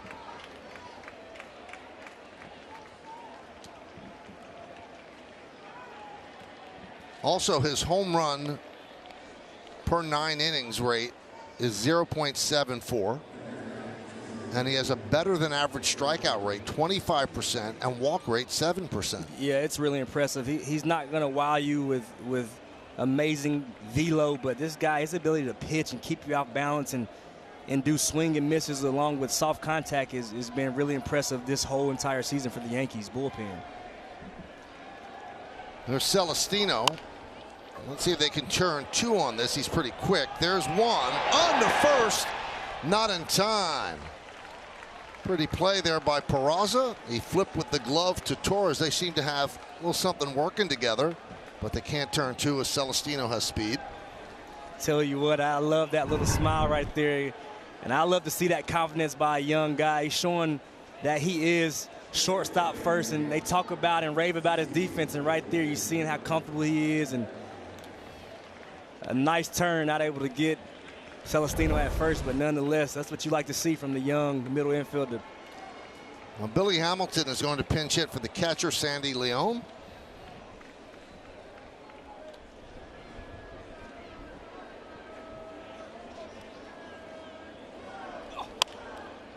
Popped up. As Torres makes the play, and the Yankees are 1 out away from sweeping a doubleheader.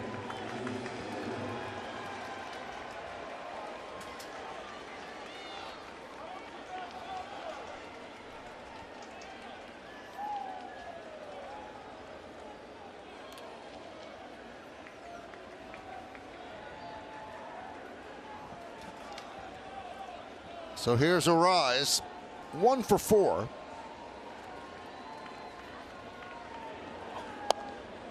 And a strike from Litke.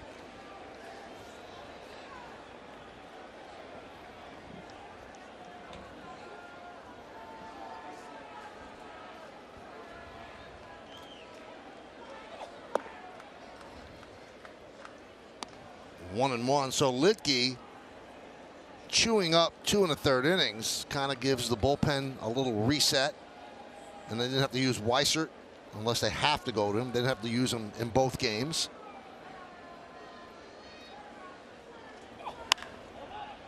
And they're not going to have to use Weissert. That one's popped up. Florial is there, and the Yankees sweep the Twins. It took 12 innings in game 1, 5-4. This one, the normal 9, they win 7-1. A grand slam for IKF. A bases clearing double for Aaron Hicks. 14 strikeouts by Garrett Cole, and the Yankees will take it as they've won 4 in a row. Yeah, that's what you call a complete team victory throughout the day. I mean, you have to be happy if you're Aaron Boone. Other guys finding a way to step up and giving the Yankees opportunity for a huge doubleheader sweep today. You see Aaron Boone all smiles. Well, they've done it with so many important players on the shelf and with a makeshift lineup, but they did it. In the second game, they win 7-1.